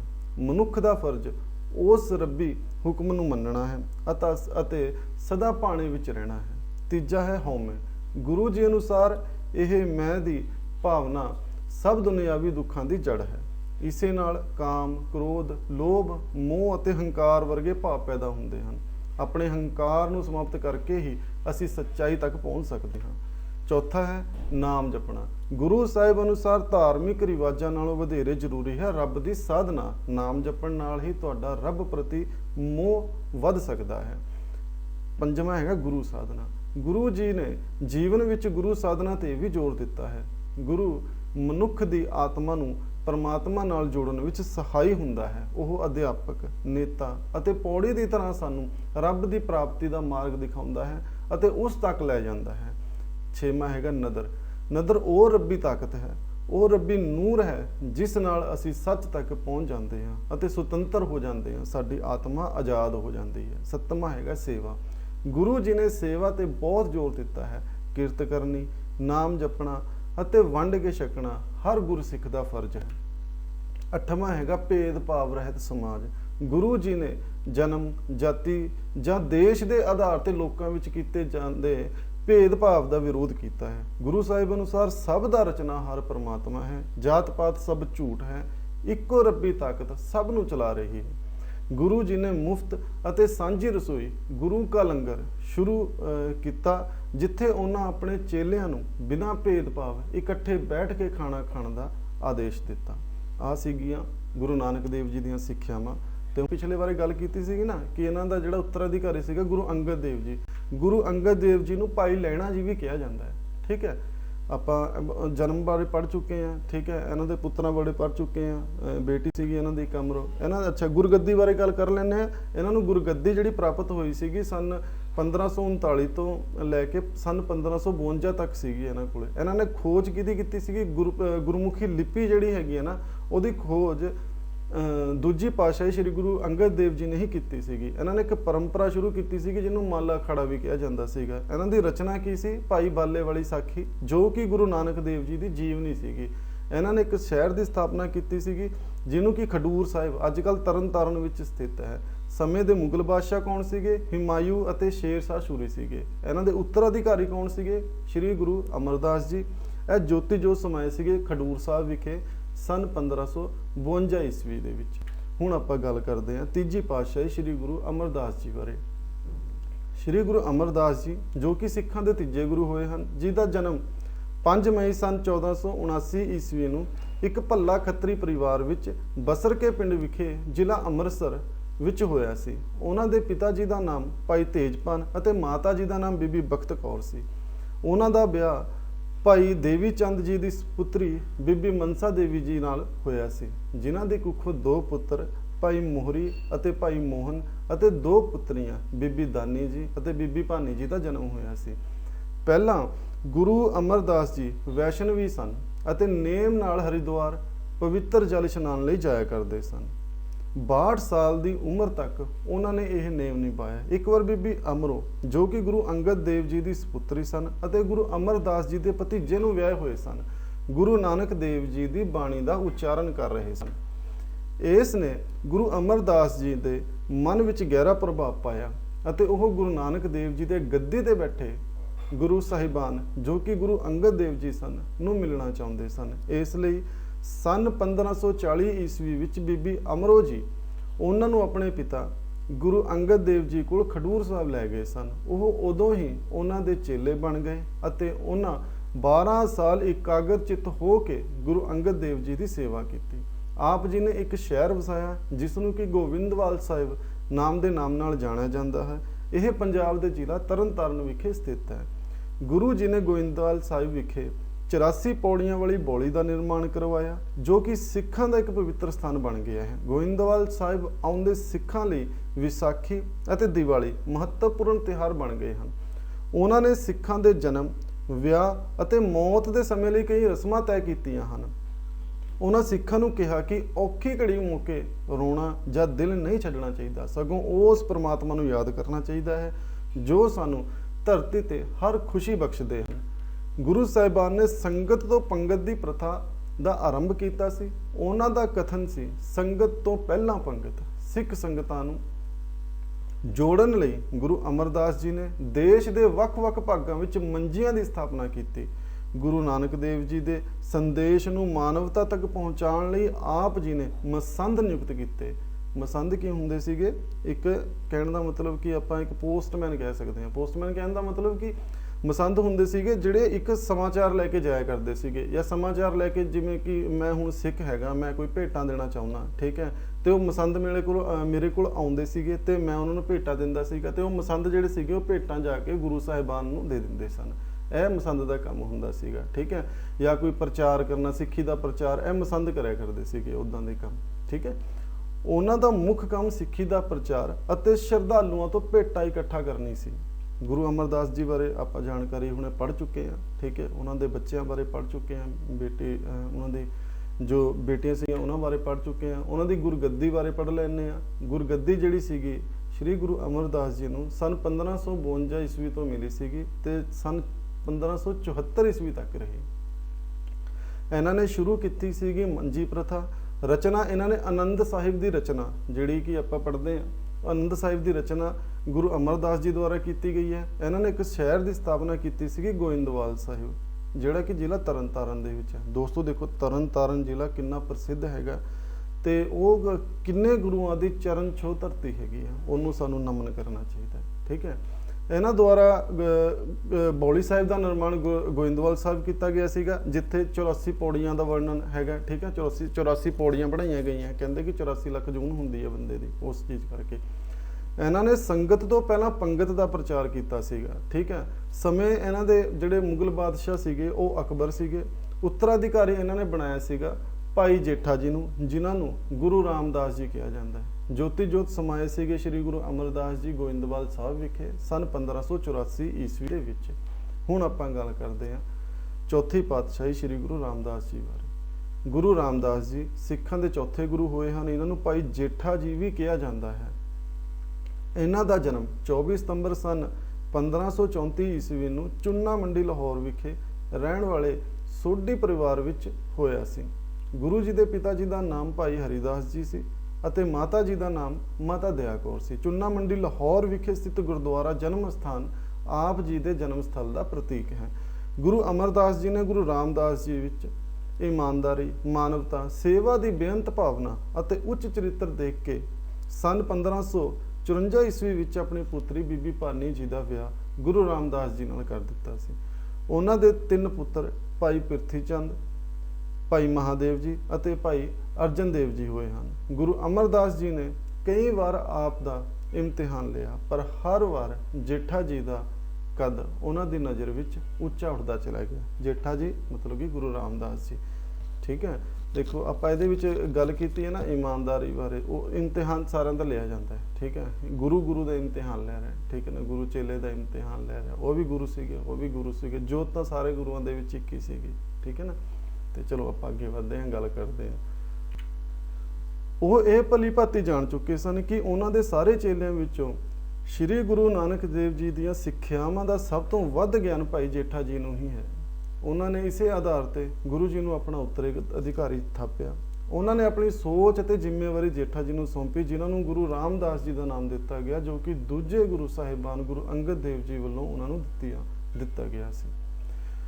ਗੁਰੂ ਜੀ ਨੇ ਉਸ ਜ਼ਮੀਨ ਤੇ ਜੋ ਉਹਨਾਂ ਦੀ ਪਤਨੀ ਨੂੰ ਬਾਦਸ਼ਾਹ ਅਕਬਰ ਵੱਲੋਂ ਦਿੱਤੀ ਗਈ ਸੀ ਵਿੱਚ ਇੱਕ ਤਲਾਬ ਬਣਾਇਆ ਸੀਗਾ। ਮੈਂ ਤੁਹਾਨੂੰ ਦੱਸ ਦਿੰਦਾ ਕਿ ਇਹਦੀ ਕਹਾਣੀ ਕੀ ਹੈ। ਜਿਹੜਾ ਬਾਦਸ਼ਾਹ ਅਕਬਰ ਸੀਗਾ, ਉਹ ਕਿਹਾ ਜਾਂਦਾ ਹੈ ਕਿ ਮੁਗਲ ਬਾਦਸ਼ਾਹਾਂ ਦਾ ਸਭ ਤੋਂ ਵਧੀਆ ਅਕਬਰ ਸੀਗਾ, ਸਭ ਤੋਂ ਵਧੀਆ ਬਾਦਸ਼ਾਹ ਸੀਗਾ। ਅਕਬਰ ਦੀ ਜਿਹੜੀ ਸੋਚ ਸੀਗੀ, ਉਹਨੇ ਕਦੇ ਵੀ ਸਿੱਖਾਂ ਦਾ ਪਤਨ ਨਹੀਂ ਸੀ ਚਾਹਿਆ। ਉਹ ਚਾਹੁੰਦਾ ਸੀਗਾ ਜੋ ਜਿਸ ਧਰਮ ਦਾ ਹੈਗਾ ਉਹ ਆਪਣੇ ਧਰਮ ਨੂੰ ਇੱਕ ਚੰਗੀ ਤਰ੍ਹਾਂ ਪੂਣੇ, ਠੀਕ ਹੈ। ਇਸ ਚੀਜ਼ ਦੇ ਲਈ ਅਕਬਰ ਵੱਲੋਂ ਜਿਹੜੇ ਬੀਬੀ ਭਾਨੀ ਜੀ ਸੀਗੇ, ਠੀਕ ਹੈ, ਉਹਨਾਂ ਨੂੰ ਨਾ ਜ਼ਮੀਨ ਦਿੱਤੀ ਗਈ ਸੀਗੀ, ਤੇ ਉਸ ਜ਼ਮੀਨ ਦੇ ਉੱਪਰ ਹੀ ਉਸ ਜ਼ਮੀਨ ਦੇ ਵਿੱਚ ਹੀ ਗੁਰੂ ਰਾਮਦਾਸ ਜੀ ਵੱਲੋਂ ਇੱਕ ਤਲਾਬ ਬਣਾਇਆ ਗਿਆ ਸੀ। ਤੇ ਇਹ ਤਲਾਬ ਬਾਰੇ ਅਸੀਂ ਅੱਗੇ ਪੜ੍ਹਦੇ ਹਾਂ। ਜਦੋਂ ਉਹ ਗੁਰੂ ਬਣੇ ਤਾਂ ਗੋਇੰਦਵਾਲ ਸਾਹਿਬ ਤੋਂ ਇਸ ਤਲਾਬ ਦੇ ਨੇੜੇ ਆ ਕੇ ਰਹਿਣ ਲੱਗੇ ਅਤੇ ਇੱਥੇ ਹੀ ਇੱਕ ਸ਼ਹਿਰ ਵਸਾਇਆ। ਇਸ ਸ਼ਹਿਰ ਤੋਂ ਬਾਅਦ ਵਿੱਚ ਸਿੱਖ ਧਰਮ ਦਾ ਧਾਰਮਿਕ ਰਾਜਧਾਨੀ ਦੇ ਰੂਪ ਵਿੱਚ ਉੱਭਰਿਆ। ਜਿਹੜਾ ਇਹ ਸ਼ਹਿਰ ਸੀਗਾ ਨਾ, ਇਹ ਸ਼ਹਿਰ ਬਾਅਦ ਦੇ ਵਿੱਚ ਸਿੱਖ ਧਰਮ ਦੀ ਧਾਰਮਿਕ ਰਾਜਧਾਨੀ ਦੇ ਰੂਪ ਵਿੱਚ ਉੱਭਰਿਆ, ਜਿਹਨੂੰ ਕਿ ਉਸ ਸਮੇਂ ਨਾਮ ਦਿੱਤਾ ਗਿਆ ਸੀਗਾ ਗੁਰੂ ਕਾ ਚੱਕ। ਗੁਰੂ ਕਾ ਚੱਕ ਇਹਨੂੰ ਕਹਿਣਾ ਸ਼ੁਰੂ ਕਰ ਦਿੱਤਾ ਸੀਗਾ। ਫਿਰ ਇਸ ਦਾ ਨਾਮ ਰਾਮਦਾਸਪੁਰ, ਰਾਮਦਾਸ ਜੀ ਦਾ ਸ਼ਹਿਰ, ਅਤੇ ਬਾਅਦ ਦੇ ਵਿੱਚ ਅੰਮ੍ਰਿਤਸਰ, ਅੰਮ੍ਰਿਤ ਦਾ ਦਰਿਆ ਪਿਆ। ਗੁਰੂ ਸਾਹਿਬਾਨ ਜੀ ਦੇ ਸਿੱਖਾਂ ਤੋਂ ਬਿਨਾਂ ਹੋਰ ਵਪਾਰੀ, ਦੁਕਾਨਦਾਰ, ਕਿਸਾਨ ਅਤੇ ਸ਼ਿਲਪਕਾਰ, ਜੋ ਸਿਲਾਈ ਕਢਾਈ ਕੱਢਦੇ ਨਾ, ਉਹ ਸ਼ਿਲਪਕਾਰ ਹੁੰਦੇ ਨੇ, ਵੀ ਇੱਥੇ ਆ ਕੇ ਰਹਿਣ ਲੱਗੇ। ਮਤਲਬ ਕਿ ਅੰਮ੍ਰਿਤਸਰ ਦੇ ਵਿੱਚ ਰਹਿਣਾ ਬਸਣੇ ਲੋਕ ਸ਼ੁਰੂ ਹੋ ਗਏ ਸੀਗੇ, ਠੀਕ ਹੈ। ਗੁਰੂ ਕੀ ਚੱਕ, ਠੀਕ ਹੈ। ਫਿਰ ਉਹਨੂੰ ਰਾਮਦਾਸਪੁਰ ਕਹਿਣ ਲੱਗਿਆ, ਕਿਉਂਕਿ ਫਿਰ ਉਹਨੂੰ ਅੰਮ੍ਰਿਤ ਦਾ ਦਰਿਆ, ਅੰਮ੍ਰਿਤਸਰ ਕਹਿਣਾ, ਅੰਮ੍ਰਿਤਸਰ ਇਸ ਚੀਜ਼ ਕਰਕੇ ਕਿਹਾ ਜਾਂਦਾ ਸੀ ਕਿਉਂਕਿ ਉੱਥੇ ਜਿਹੜਾ ਤਲਾਅ ਸੀਗਾ ਉਹਨੂੰ ਅੰਮ੍ਰਿਤ ਦਾ ਤਲਾਅ ਮੰਨਿਆ ਜਾਂਦਾ, ਅੱਜ ਵੀ ਮੰਨਿਆ ਜਾਂਦਾ, ਠੀਕ ਹੈ। ਹਰ ਸਿੱਖ ਦੀ ਉਹਦੇ ਵਿੱਚ ਭਾਵਨਾ ਹੈਗੀ, ਸਿੱਖ ਦੀ ਨਹੀਂ, ਹਰ ਇੱਕ ਲੋਕ ਜਿਹੜਾ ਸਿੱਖ ਧਰਮ ਨੂੰ ਮੰਨਦਾ ਹੈ, ਜਿਹੜਾ ਜਾਣਦਾ ਹੈ ਸਿੱਖ ਧਰਮ ਬਾਰੇ, ਉਹ ਸਾਰਾ ਕੁਝ ਉਹਦੇ ਬਾਰੇ ਹੈਗਾ, ਠੀਕ ਹੈ। ਚਲੋ ਅਸੀਂ ਅੱਗੇ ਵਧਦੇ ਹਾਂ। ਇੱਕ ਵਾਰ ਗੁਰੂ ਰਾਮਦਾਸ ਜੀ ਨੂੰ ਗੁਰੂ ਨਾਨਕ ਦੇਵ ਜੀ ਦੇ ਜੇਠੇ ਪੁੱਤਰ ਬਾਬਾ ਸ਼੍ਰੀ ਚੰਦ ਜੀ ਮਿਲਣ ਆਏ। ਭਾਵੇਂ ਉਹ ਗੁਰੂ ਅੰਗਦ ਦੇਵ ਜੀ ਅਤੇ ਗੁਰੂ ਅਮਰਦਾਸ ਜੀ ਨੂੰ ਮਿਲਣ ਨਾ ਗਏ, ਪਰ ਉਹਨਾਂ ਦੇ ਦਿਲ ਵਿੱਚ ਗੁਰੂ ਰਾਮਦਾਸ ਜੀ ਨੂੰ ਮਿਲਣ ਦੀ ਪ੍ਰਬਲ ਤਾਂਘ ਸੀ। ਉਹ ਗੁਰੂ ਸਾਹਿਬ ਜੀ ਨੂੰ ਮਿਲਣ ਆਏ। ਗੁਰੂ ਸਾਹਿਬ ਜੀ ਨਾਲ ਗੱਲਬਾਤ ਦੌਰਾਨ ਉਹਨਾਂ ਕਿਹਾ ਕਿ ਗੁਰੂ ਜੀ ਦੀ ਦਾੜੀ ਕਾਫੀ ਲੰਮੀ ਹੈ। ਗੁਰੂ ਜੀ ਨੇ ਉੱਤਰ ਦਿੱਤਾ, ਜੀ ਹਾਂ, ਇਹ ਲੰਮੀ ਦਾੜੀ ਤੁਹਾਡੇ ਵਰਗੇ ਸੰਤਾਂ ਦੇ ਚਰਨ ਧੂੜ ਸਾਫ਼ ਕਰਨ ਲਈ ਹੈ। ਬਾਬਾ ਸ਼੍ਰੀ ਚੰਦ ਜੀ ਆਪ ਜੀ ਦੀ ਨਿਮਰਤਾ ਤੋਂ ਬਹੁਤ ਪ੍ਰਭਾਵਿਤ ਹੋਏ ਅਤੇ ਉਹਨਾਂ ਇਹ ਮਹਿਸੂਸ ਕੀਤਾ ਕਿ ਉਹਨਾਂ ਦੇ ਪਿਤਾ ਦੀ ਵਿਰਾਸਤ ਬਹੁਤ ਸਹੀ ਹੱਥਾਂ ਦੇ ਵਿੱਚ ਹੈਗੀ ਹੈ। ਗੁਰੂ ਰਾਮਦਾਸ ਜੀ ਉੱਚ ਕੋਟੀ ਦੇ ਕਵੀ ਸਨ। ਉਹਨਾਂ ਨੇ 30 ਰਾਗਾਂ ਵਿੱਚ 638 ਮੰਤਰਾਂ ਦੀ ਰਚਨਾ ਕੀਤੀ, ਜੋ ਕਿ ਗੁਰੂ ਗ੍ਰੰਥ ਸਾਹਿਬ ਵਿੱਚ ਦਰਜ ਹਨ। ਇਹਨਾਂ ਵਿੱਚ ਸਭ ਤੋਂ ਮਹੱਤਵਪੂਰਨ ਲਾਵਾਂ ਹਨ। ਉਹਨਾਂ ਨੇ ਇਹ 4 ਸਤਰਾਂ ਵਾਲੇ ਮੰਤਰਾਂ ਦੀ ਰਚਨਾ ਕੀਤੀ, ਜਿਨ੍ਹਾਂ ਨੂੰ ਸਿੱਖ ਵਿਆਹ ਨੂੰ ਸੰਪੰਨ ਕਰਨ ਵੇਲੇ ਉਚਾਰਿਆ ਜਾਂਦਾ ਹੈ। ਵਿਆਹ ਤੋਂ ਪਹਿਲਾਂ ਗਾਈਆਂ ਜਾਂਦੀਆਂ ਘੋੜੀਆਂ ਵੀ ਆਪ ਜੀ ਦੀ ਰਚਨਾ ਹਨ। ਅੰਮ੍ਰਿਤਸਰ ਤੋਂ ਗੁਰੂ ਸਾਹਿਬ ਗੋਇੰਦਵਾਲ ਵਿਖੇ ਚਲੇ ਗਏ, ਜਿੱਥੇ ਸਨ 1581 ਵਿੱਚ ਆਪ ਜੀ ਜੋਤੀ ਜੋਤ ਸਮਾ ਗਏ। ਜੋਤੀ ਜੋਤ ਸਮਾਉਣ ਤੋਂ ਪਹਿਲਾਂ ਆਪ ਜੀ ਨੇ ਆਪਣੇ ਛੋਟੇ ਪੁੱਤਰ ਗੁਰੂ ਅਰਜਨ ਦੇਵ ਜੀ ਨੂੰ ਆਪਣਾ ਉੱਤਰਾਧਿਕਾਰੀ ਬਣਾਇਆ। ਤੇ ਚਲੋ ਦੋਸਤੋ, ਹੁਣ ਆਪਾਂ ਥੋੜਾ ਸ਼ਾਰਟ ਦੇ ਵਿੱਚ ਗੁਰੂ ਰਾਮਦਾਸ ਜੀ ਬਾਰੇ ਗੱਲ ਕਰ ਲੈਂਦੇ ਆ। ਜਨਮ ਬਾਰੇ ਆਪਾਂ ਪੜ੍ਹ ਚੁੱਕੇ ਹਾਂ। ਸਨ 1534 ਈਸਵੀ ਨੂੰ ਚੁੰਨਾ ਮੰਡੀ ਲਾਹੌਰ ਵਿਖੇ ਹੋਇਆ ਸੀ। ਮਾਤਾ ਦਇਆ ਕੌਰ ਜੀ ਸਨ, ਪਿਤਾ ਜੀ ਭਾਈ ਹਰੀਦਾਸ ਜੀ ਸਨ, ਪਤਨੀ ਬੀਬੀ ਭਾਨੀ ਜੀ, ਪੁੱਤਰ ਭਾਈ ਪ੍ਰਿਥੀ ਚੰਦ ਜੀ, ਭਾਈ ਮਹਾਦੇਵ ਜੀ ਅਤੇ ਭਾਈ ਅਰਜਨ ਦੇਵ ਜੀ। ਗੁਰਗੱਦੀ ਜਿਹੜੀ ਮਿਲੀ ਸੀਗੀ ਗੁਰੂ ਸਾਹਿਬਾਨ ਨੂੰ, ਉਹ ਸਨ 1574 ਈਸਵੀ ਤੋਂ 1581 ਤੱਕ ਗੁਰੂ ਸਾਹਿਬਾਨ ਕੋਲ ਸੀਗੀ। ਇਹਨਾਂ ਨੇ ਆਰੰਭ ਕੀਤੀ ਸੀਗੀ ਮਸੰਦ ਪ੍ਰਥਾ। ਮਸੰਦ ਪ੍ਰਥਾ ਤੁਹਾਨੂੰ ਦੱਸ ਚੁੱਕੇ ਕਿ ਮਸੰਦ ਕੌਣ ਹੁੰਦੇ ਹਨ। ਰਚਨਾਵਾਂ, ਇਹਨਾਂ ਦੀ ਰਚਨਾਵਾਂ ਕਿਹੜੀਆਂ ਹਨ? 30 ਵੱਖ-ਵੱਖ ਰਾਗਾਂ ਵਿੱਚ 638 ਮੰਤਰ, ਲਾਵਾਂ ਅਤੇ ਘੋੜੀਆਂ ਦੀ ਰਚਨਾ ਇਹਨਾਂ ਨੇ ਕੀਤੀ ਸੀਗੀ। ਸ਼ਹਿਰ ਦੀ ਸਥਾਪਨਾ ਅੰਮ੍ਰਿਤਸਰ ਸ਼ਹਿਰ ਜਿਹੜਾ ਹੈਗਾ ਇਹ ਸ਼੍ਰੀ ਗੁਰੂ ਰਾਮਦਾਸ ਜੀ ਵੱਲੋਂ ਵਸਾਇਆ ਗਿਆ ਸੀਗਾ। ਸਮੇਂ ਦੇ ਮੁਗਲ ਬਾਦਸ਼ਾਹ ਅਕਬਰ ਸੀਗੇ। ਉੱਤਰਾਧਿਕਾਰੀ ਆਪਣੇ ਸਭ ਤੋਂ ਛੋਟੇ ਬੇਟੇ ਅਰਜਨ ਦੇਵ ਨੂੰ ਬਣਾਇਆ ਸੀ ਤੇ ਜੋਤੀ ਜੋਤ ਗੋਇੰਦਵਾਲ ਸਾਹਿਬ ਵਿਖੇ ਸਨ 1581 ਈਸਵੀ ਨੂੰ ਸਮਾਏ ਸੀਗੇ। ਚਲੋ ਆਪਾਂ ਅੱਗੇ ਗੱਲ ਕਰ ਲੈਂਦੇ ਆ ਪੰਜਵੇਂ ਪਾਤਸ਼ਾਹੀ ਸ੍ਰੀ ਗੁਰੂ ਅਰਜਨ ਦੇਵ ਜੀ ਬਾਰੇ। ਦੋਸਤੋ, ਗੁਰੂ ਅਰਜਨ ਦੇਵ ਜੀ ਸਿੱਖਾਂ ਦੇ ਪੰਜਵੇਂ ਗੁਰੂ ਸਨ। ਆਪ ਜੀ ਦਾ ਜਨਮ 15 ਅਪ੍ਰੈਲ ਸਨ 1563 ਈਸਵੀ ਨੂੰ ਗੋਇੰਦਵਾਲ ਸਾਹਿਬ ਵਿਖੇ ਗੁਰੂ ਰਾਮਦਾਸ ਜੀ ਅਤੇ ਬੀਬੀ ਭਾਨੀ ਜੀ ਦੇ ਘਰ ਹੋਇਆ ਸੀ। ਆਪ ਗੁਰੂ ਰਾਮਦਾਸ ਜੀ ਦੇ 3 ਪੁੱਤਰਾਂ ਵਿੱਚੋਂ ਸਭ ਤੋਂ ਛੋਟੇ ਸਨ। ਪਹਿਲਾ ਕਾਰਜ ਜੋ ਆਪ ਜੀ ਕੀਤਾ, ਗੁਰੂ ਅਰਜਨ ਦੇਵ ਜੀ ਨੇ ਅੰਮ੍ਰਿਤਸਰ ਸਰੋਵਰ ਦੀ ਉਸਾਰੀ ਨੂੰ ਪੂਰਾ ਕਰਵਾਇਆ। ਉਹਨਾਂ ਨੇ ਸ਼ਹਿਰ ਨੂੰ ਵੀ ਵਿਕਸਿਤ ਕਰਨਾ ਆਰੰਭ ਕਰ ਦਿੱਤਾ। ਸਰੋਵਰ ਦੇ ਕੇਂਦਰ ਦੇ ਵਿੱਚ ਉਹਨਾਂ ਹਰਿਮੰਦਰ ਸਾਹਿਬ ਨੂੰ ਬਣਵਾਇਆ। ਮਤਲਬ ਕਿ ਜਿਹੜਾ ਗੁਰੂ ਰਾਮਦਾਸ ਸੀਗੇ ਨਾ, ਉਹਨਾਂ ਨੇ ਇੱਕ ਤਲਾਅ ਬਣਾਇਆ ਸੀਗਾ ਤੇ ਉਸ ਤਲਾਅ ਦੇ ਵਿੱਚ ਜਿਹੜਾ ਇੱਕ ਗੁਰਦੁਆਰਾ ਸਾਹਿਬ ਦੀ ਸਥਾਪਨਾ ਕੀਤੀ ਗਈ ਸੀਗੀ ਨਾ, ਜਿਹਨੂੰ ਹਰਿਮੰਦਰ ਸਾਹਿਬ ਕਿਹਾ ਜਾਂਦਾ, ਉਹ ਗੁਰਦੁਆਰਾ ਸਾਹਿਬ ਦੀ ਸਥਾਪਨਾ ਸ਼੍ਰੀ ਗੁਰੂ ਅਰਜਨ ਦੇਵ ਜੀ ਪੰਜਵੀਂ ਪਾਤਸ਼ਾਹੀ ਦੁਆਰਾ ਕੀਤੀ ਗਈ ਸੀ। ਠੀਕ ਹੈ, ਕਈ ਕਨਫਿਊਜ਼ ਹੋ ਜਾਂਦੇ ਨੇ ਕਿ ਤਲਾਅ ਕਿਹਨੇ ਬਣਾਇਆ ਤੇ ਉਹਦੇ ਚ ਗੁਰਦੁਆਰਾ ਸਾਹਿਬ ਕਿਹਨੇ ਬਣਾਇਆ। ਤਲਾਅ ਬਣਾਇਆ ਸੀਗਾ ਗੁਰੂ ਰਾਮਦਾਸ ਜੀ ਨੇ, ਚੌਥੀ ਪਾਤਸ਼ਾਹੀ ਨੇ, ਤੇ ਉਹਨਾਂ ਦੇ ਬੇਟੇ ਜਿਹੜੇ ਸੀਗੇ ਪੰਜਵੀਂ ਪਾਤਸ਼ਾਹੀ ਸ੍ਰੀ ਗੁਰੂ ਅਰਜਨ ਦੇਵ ਜੀ, ਉਹਨਾਂ ਨੇ ਬਣਾਇਆ ਸੀਗਾ ਉਹਨਾਂ ਦੇ ਅੰਦਰ ਹਰਿਮੰਦਰ ਸਾਹਿਬ ਤੇ ਉਹਦੇ ਵਿੱਚ ਉਹਨਾਂ ਨੂੰ ਵਿਕਸਿਤ ਵੀ ਕੀਤਾ ਸੀਗਾ, ਉਹਦੇ ਵਿਕਸਿਤ ਕੀਤਾ। ਠੀਕ ਹੈ, ਤੇ ਅੱਗੇ ਪੜ੍ਹਦੇ ਆਪਾਂ। ਸਰੋਵਰ ਦੇ ਕੇਂਦਰ ਵਿੱਚ ਉਹਨਾਂ ਹਰਿਮੰਦਰ ਸਾਹਿਬ ਨੂੰ ਬਣਵਾਇਆ। ਉਹਨਾਂ ਨੇ ਸਨ 1599 ਈਸਵੀ ਵਿੱਚ ਹਰਿਮੰਦਰ ਸਾਹਿਬ ਦੀ ਨੀਂਹ ਪੱਥਰ ਰਖਵਾਉਣ ਲਈ ਸੂਫੀ ਸੰਤ ਮੀਆਂ ਮੀਰ ਜੀ ਨੂੰ ਸੱਦਾ ਭੇਜਿਆ ਸੀ। ਬਹੁਤ ਹੀ ਇੰਪੋਰਟੈਂਟ ਕੁਐਸਚਨ ਹੈਗਾ, ਕਈ ਵਾਰੀ ਪੁੱਛਿਆ ਜਾਂਦਾ ਹੈ ਕਿ ਹਰਿਮੰਦਰ ਸਾਹਿਬ ਦੀ ਨੀਂਹ ਕਿਹਨਾਂ ਨੇ ਰੱਖੀ ਸੀਗੀ। ਠੀਕ ਹੈ, ਉਹ ਸੂਫੀ ਸੰਤ ਮੀਆਂ ਮੀਰ ਜੀ ਸਨ। ਗੁਰੂ ਅਰਜਨ ਦੇਵ ਜੀ ਨੇ ਸਿੱਖਾਂ ਨੂੰ ਆਦਿ ਗ੍ਰੰਥ ਬਖਸ਼ਿਆ, ਜਿਸ ਨੂੰ ਉਸ ਸਮੇਂ ਪੋਥੀ ਸਾਹਿਬ ਕਿਹਾ ਜਾਂਦਾ ਸੀਗਾ। ਉਹਨਾਂ ਆਪਣੀ ਪੋਥੀ ਨੂੰ ਗੁਰੂ ਦਾ ਰੂਪ ਦਿੱਤਾ। ਗੁਰੂ ਸਾਹਿਬ ਨੇ ਪਹਿਲੇ 4 ਗੁਰੂ ਸਹਿਬਾਨਾਂ ਜੀ ਦੀਆਂ ਬਾਣੀਆਂ ਨੂੰ ਇਕੱਤਰਿਤ ਕੀਤਾ। ਆਦਿ ਗ੍ਰੰਥ ਵਿੱਚ ਪਹਿਲੇ 4 ਗੁਰੂਆਂ ਦੀ ਬਾਣੀ ਦੇ ਨਾਲ ਨਾਲ ਸ੍ਰੀ ਗੁਰੂ ਅਰਜਨ ਦੇਵ ਜੀ ਦੀ ਬਾਣੀ ਦੀ ਵੀ ਰਚਨਾ ਕੀਤੀ ਗਈ ਹੈ, ਭਾਵੇਂ ਲਿਖੀ ਗਈ ਹੈ।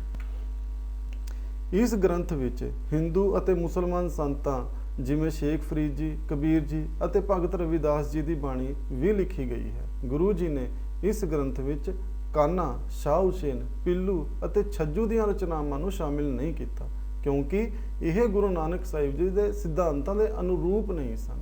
ਗੁਰੂ ਜੀ ਨੇ ਇਸ ਬਾਣੀ ਨੂੰ 30 ਰਾਗਾਂ ਵਿੱਚ ਸੰਜੋਇਆ ਹੈ।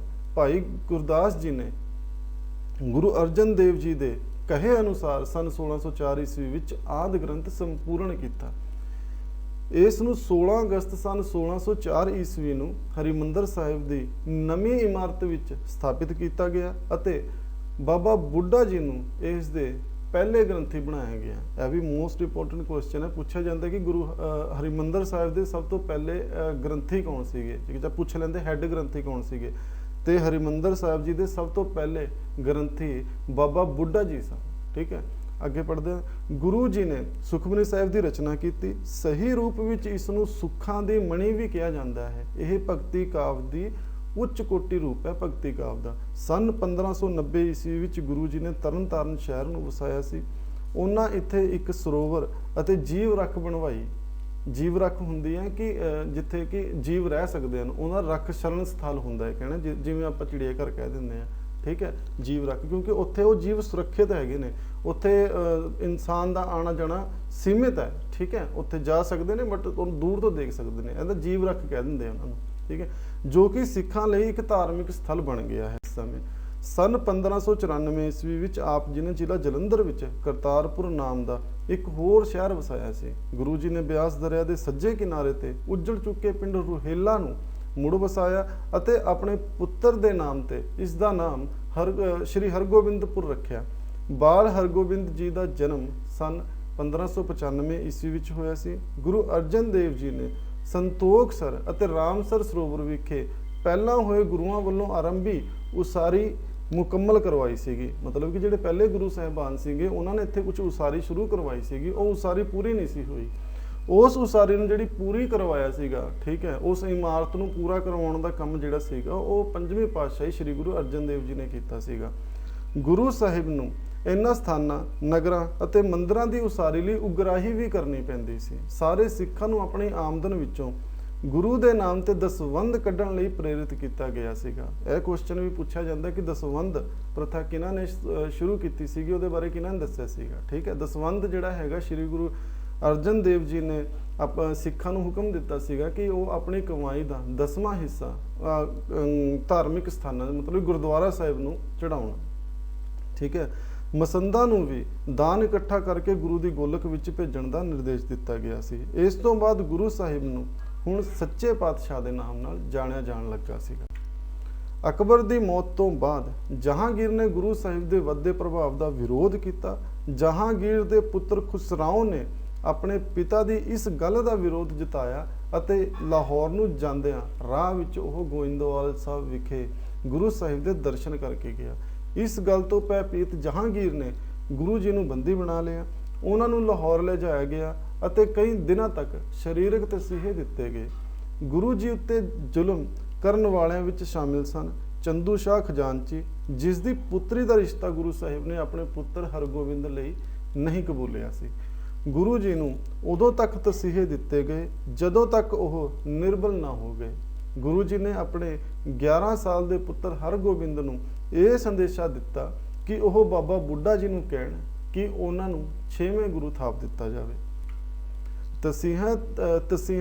ਤਸੀਹਾਂ ਦੇ ਦੌਰਾਨ ਹੀ ਗੁਰੂ ਸਾਹਿਬ ਨੂੰ ਰਾਵੀ ਦੇ ਪਾਣੀ ਵਿੱਚ ਇਸ਼ਨਾਨ ਕਰਨ ਦੀ ਆਗਿਆ ਦਿੱਤੀ ਗਈ। ਰਾਵੀ ਜੇਲ੍ਹ ਦੇ ਨਾਲੋਂ ਨਾਲ ਵਗਦੀ ਸੀ। ਇਸ ਅੱਤ ਦੇ ਠੰਡੇ ਪਾਣੀ ਵਿੱਚ ਡੁਬਕੀ ਲਾਉਣੀ ਗੁਰੂ ਸਾਹਿਬ ਲਈ ਜਾਨਲੇਵਾ ਸਾਬਿਤ ਹੋਈ ਅਤੇ ਸਾਧਨਾ ਵਿੱਚ ਹੀ ਲੀਨ 30 ਮਈ ਸਨ 1606 ਈਸਵੀ ਨੂੰ ਆਪ ਜੀ ਜੋਤੀ ਜੋਤ ਸਮਾ ਗਏ ਸਨ। ਹੁਣ ਆਪਾਂ ਗੁਰੂ ਅਰਜਨ ਦੇਵ ਜੀ ਬਾਰੇ ਥੋੜੀ ਜਿਹੀ ਹੋਰ ਗੱਲ ਕਰ ਲੈਂਦੇ ਹਾਂ। ਵੈਸੇ ਤਾਂ ਆਪਾਂ ਸਾਰੀਆਂ ਗੱਲਾਂ ਪੜ੍ਹ ਚੁੱਕੇ ਹਾਂ। ਠੀਕ ਹੈ। ਇਹਨਾਂ ਦੇ ਜਨਮ ਬਾਰੇ, ਮਾਤਾ ਪਿਤਾ ਜੀ ਬਾਰੇ। ਠੀਕ ਹੈ। ਇਹਨਾਂ ਦੀ ਪਤਨੀ ਦਾ ਨਾਮ ਮਾਤਾ ਗੰਗਾ ਜੀ ਸੀਗਾ। ਸਪੁੱਤਰ ਇਹਨਾਂ ਦੇ ਹਰਗੋਬਿੰਦ ਜੀ ਸੀਗੇ। ਇਹਨਾਂ ਨੂੰ ਗੱਦੀ ਜਿਹੜੀ ਪ੍ਰਾਪਤ ਹੋਈ ਸੀਗੀ ਉਹ ਸਨ 1581 ਤੋਂ ਇਹਨਾਂ ਕੋਲ 1606 ਈਸਵੀ ਤੱਕ ਸੀਗੀ।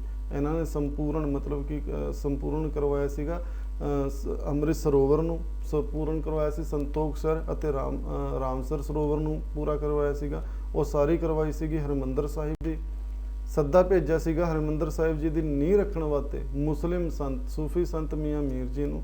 ਇਹਨਾਂ ਦੀਆਂ ਜਿਹੜੀ ਰਚਨਾਵਾਂ ਹੈਗੀਆਂ ਆਦਿ ਗ੍ਰੰਥ, ਸਭ ਤੋਂ ਪਹਿਲਾਂ ਇੱਕ ਆਦਿ ਗ੍ਰੰਥ ਜਿਹੜਾ ਹੈਗਾ ਉਹ 5ਵੀਂ ਪਾਤਸ਼ਾਹੀ ਸ੍ਰੀ ਗੁਰੂ ਅਰਜਨ ਦੇਵ ਜੀ ਦੁਆਰਾ ਬਣਾਇਆ ਗਿਆ ਸੀਗਾ ਸਨ 1604 ਈਸਵੀ ਵਿੱਚ, ਜਿਸ ਵਿੱਚ ਸੁਖਮਨੀ ਸਾਹਿਬ ਵੀ ਸੀਗਾ। ਸ਼ਹਿਰ ਇਹਨਾਂ ਨੇ ਵਸਾਇਆ ਸੀਗਾ, ਜਿਹੜੇ ਸ਼ਹਿਰ ਦੀ ਸਥਾਪਨਾ ਕੀਤੀ ਸੀ ਸਨ 1590 ਈਸਵੀ ਵਿੱਚ ਤਰਨਤਾਰਨ ਅਤੇ ਸਨ 1594 ਈਸਵੀ ਵਿੱਚ ਕਰਤਾਰਪੁਰ, ਜਿਹੜਾ ਕਿ ਅੱਜ ਕੱਲ੍ਹ ਜਲੰਧਰ ਜ਼ਿਲ੍ਹੇ ਵਿੱਚ ਸਥਿਤ ਹੈ।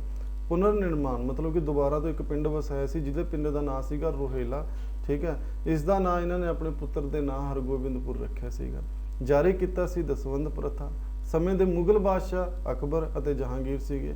ਇਹਨਾਂ ਦੇ ਉੱਤਰਾਧਿਕਾਰੀ ਗੁਰੂ ਹਰਗੋਬਿੰਦ ਜੀ ਸਨ। ਜੋਤੀ ਜੋਤ ਸਮਾਏ ਸੀਗੇ ਸਨ 1606 ਈਸਵੀ ਵਿੱਚ ਲਾਹੌਰ ਵਿਖੇ। ਵਿਸ਼ੇਸ਼ ਕੀ ਸੀਗਾ ਇਹਨਾਂ ਦੀ ਜ਼ਿੰਦਗੀ ਦੇ ਵਿੱਚ? ਮੁਗਲਾਂ ਹੱਥੋਂ ਸ਼ਹੀਦੀ ਪਾਉਣ ਵਾਲੇ ਪਹਿਲੇ ਸਿੱਖ ਗੁਰੂ ਸਨ ਇਹ। ਠੀਕ ਹੈ। ਇਹਨਾਂ ਨੂੰ ਸ਼ਹਾਦਤ ਜਿਹੜੀ ਇਹਨਾਂ ਦੀ ਹੋਈ ਸੀਗੀ, ਮੁਗਲਾਂ ਨੇ ਇਹਨਾਂ ਨੂੰ ਸ਼ਹੀਦ ਕੀਤਾ ਸੀਗਾ। ਦੇਖੋ ਮੈਂ ਪਹਿਲੇ ਕਿਹਾ ਸੀਗਾ ਕਿ ਸਿੱਖ ਇਤਿਹਾਸਕਾਰਾਂ ਦੇ ਮਤ ਆਪਸ ਦੇ ਵਿੱਚ ਨਹੀਂ ਮਿਲਦੇ। ਠੀਕ ਹੈ। ਆਪਾਂ ਨੂੰ ਗੁਰੂ ਅਰਜਨ ਦੇਵ ਜੀ ਦੀ ਸ਼ਹਾਦਤ ਬਾਰੇ ਪਤਾ ਹੈ ਕਿ ਕਿਵੇਂ ਹੋਈ ਸੀਗੀ, ਤੇ ਇਹਨਾਂ ਨੇ ਉਹਦੇ ਵਿੱਚ ਇਹਨਾਂ ਦੇ ਇਤਿਹਾਸ ਦੇ ਵਿੱਚ ਕਿਤੇ ਵੀ ਉਹ ਵਰਣਨ ਨਹੀਂ ਹੈਗਾ ਕਿ ਹਾਂ ਸ਼੍ਰੀ ਗੁਰੂ ਅਰਜਨ ਦੇਵ ਜੀ ਦੀ ਸ਼ਹਾਦਤ ਕਿਵੇਂ ਹੋਈ ਸੀਗੀ, ਤੱਤੀ ਤਵੀ ਤੇ ਕਿਵੇਂ ਬਿਠਾਇਆ ਗਿਆ ਸੀਗਾ। ਠੀਕ ਹੈ। ਤੱਤੀ ਰੇਤ ਇਹਨਾਂ ਦੇ ਉੱਪਰ ਪਾਈ ਗਈ ਸੀਗੀ, ਉਹਦੇ ਬਾਰੇ ਕੋਈ ਇੱਥੇ ਜਾਣਕਾਰੀ ਨਹੀਂ ਹੈਗੀ। ਠੀਕ ਹੈ। ਤੇ ਚਲੋ ਬਾਕੀ ਆਪਾਂ ਅੱਗੇ ਪੜ੍ਹਦੇ ਹਾਂ। ਹੁਣ ਆਪਾਂ ਗੱਲ ਕਰਦੇ ਹਾਂ 6ਵੀਂ ਪਾਤਸ਼ਾਹੀ ਸ੍ਰੀ ਗੁਰੂ ਹਰਗੋਬਿੰਦ ਰਾਏ ਜੀ ਬਾਰੇ। ਸ੍ਰੀ ਗੁਰੂ ਹਰਗੋਬਿੰਦ ਜੀ ਸਿੱਖਾਂ ਦੇ 6ਵੇਂ ਗੁਰੂ ਹੋਏ ਹਨ। ਇਹ ਗੁਰੂ ਅਰਜਨ ਦੇਵ ਜੀ ਅਤੇ ਮਾਤਾ ਗੰਗਾ ਜੀ ਦੇ ਇੱਕੋ ਇੱਕ ਸੰਤਾਨ ਸਨ। ਆਪ ਜੀ ਦਾ ਜਨਮ ਜ਼ਿਲ੍ਹਾ ਅੰਮ੍ਰਿਤਸਰ ਨੇੜੇ ਪਿੰਡ ਵਡਾਲੀ, ਜਿਸ ਨੂੰ ਹੁਣ ਵਡਾਲੀ ਗੁਰੂ ਵੀ ਕਿਹਾ ਜਾਂਦਾ ਹੈ, ਵਿਖੇ 19 ਜੂਨ ਸਨ 1595 ਈਸਵੀ ਨੂੰ ਹੋਇਆ ਸੀ। ਉਹਨਾਂ ਨੇ ਆਪਣੀ ਮੁੱਢਲੀ ਸਿੱਖਿਆ ਭਾਈ ਗੁਰਦਾਸ ਜੀ ਅਤੇ ਬਾਬਾ ਬੁੱਢਾ ਜੀ ਕੋਲੋਂ ਹਾਸਿਲ ਕੀਤੀ ਸੀ। ਭਾਈ ਗੁਰਦਾਸ ਜੀ ਨੇ ਆਪ ਜੀ ਨੂੰ ਧਾਰਮਿਕ ਗ੍ਰੰਥਾਂ ਦਾ ਗਿਆਨ ਦਿੱਤਾ ਅਤੇ ਬਾਬਾ ਬੁੱਢਾ ਜੀ ਨੇ ਆਪ ਜੀ ਨੂੰ ਤਲਵਾਰਬਾਜ਼ੀ ਅਤੇ ਤੀਰਅੰਦਾਜ਼ੀ ਸਿਖਾਈ ਸੀ।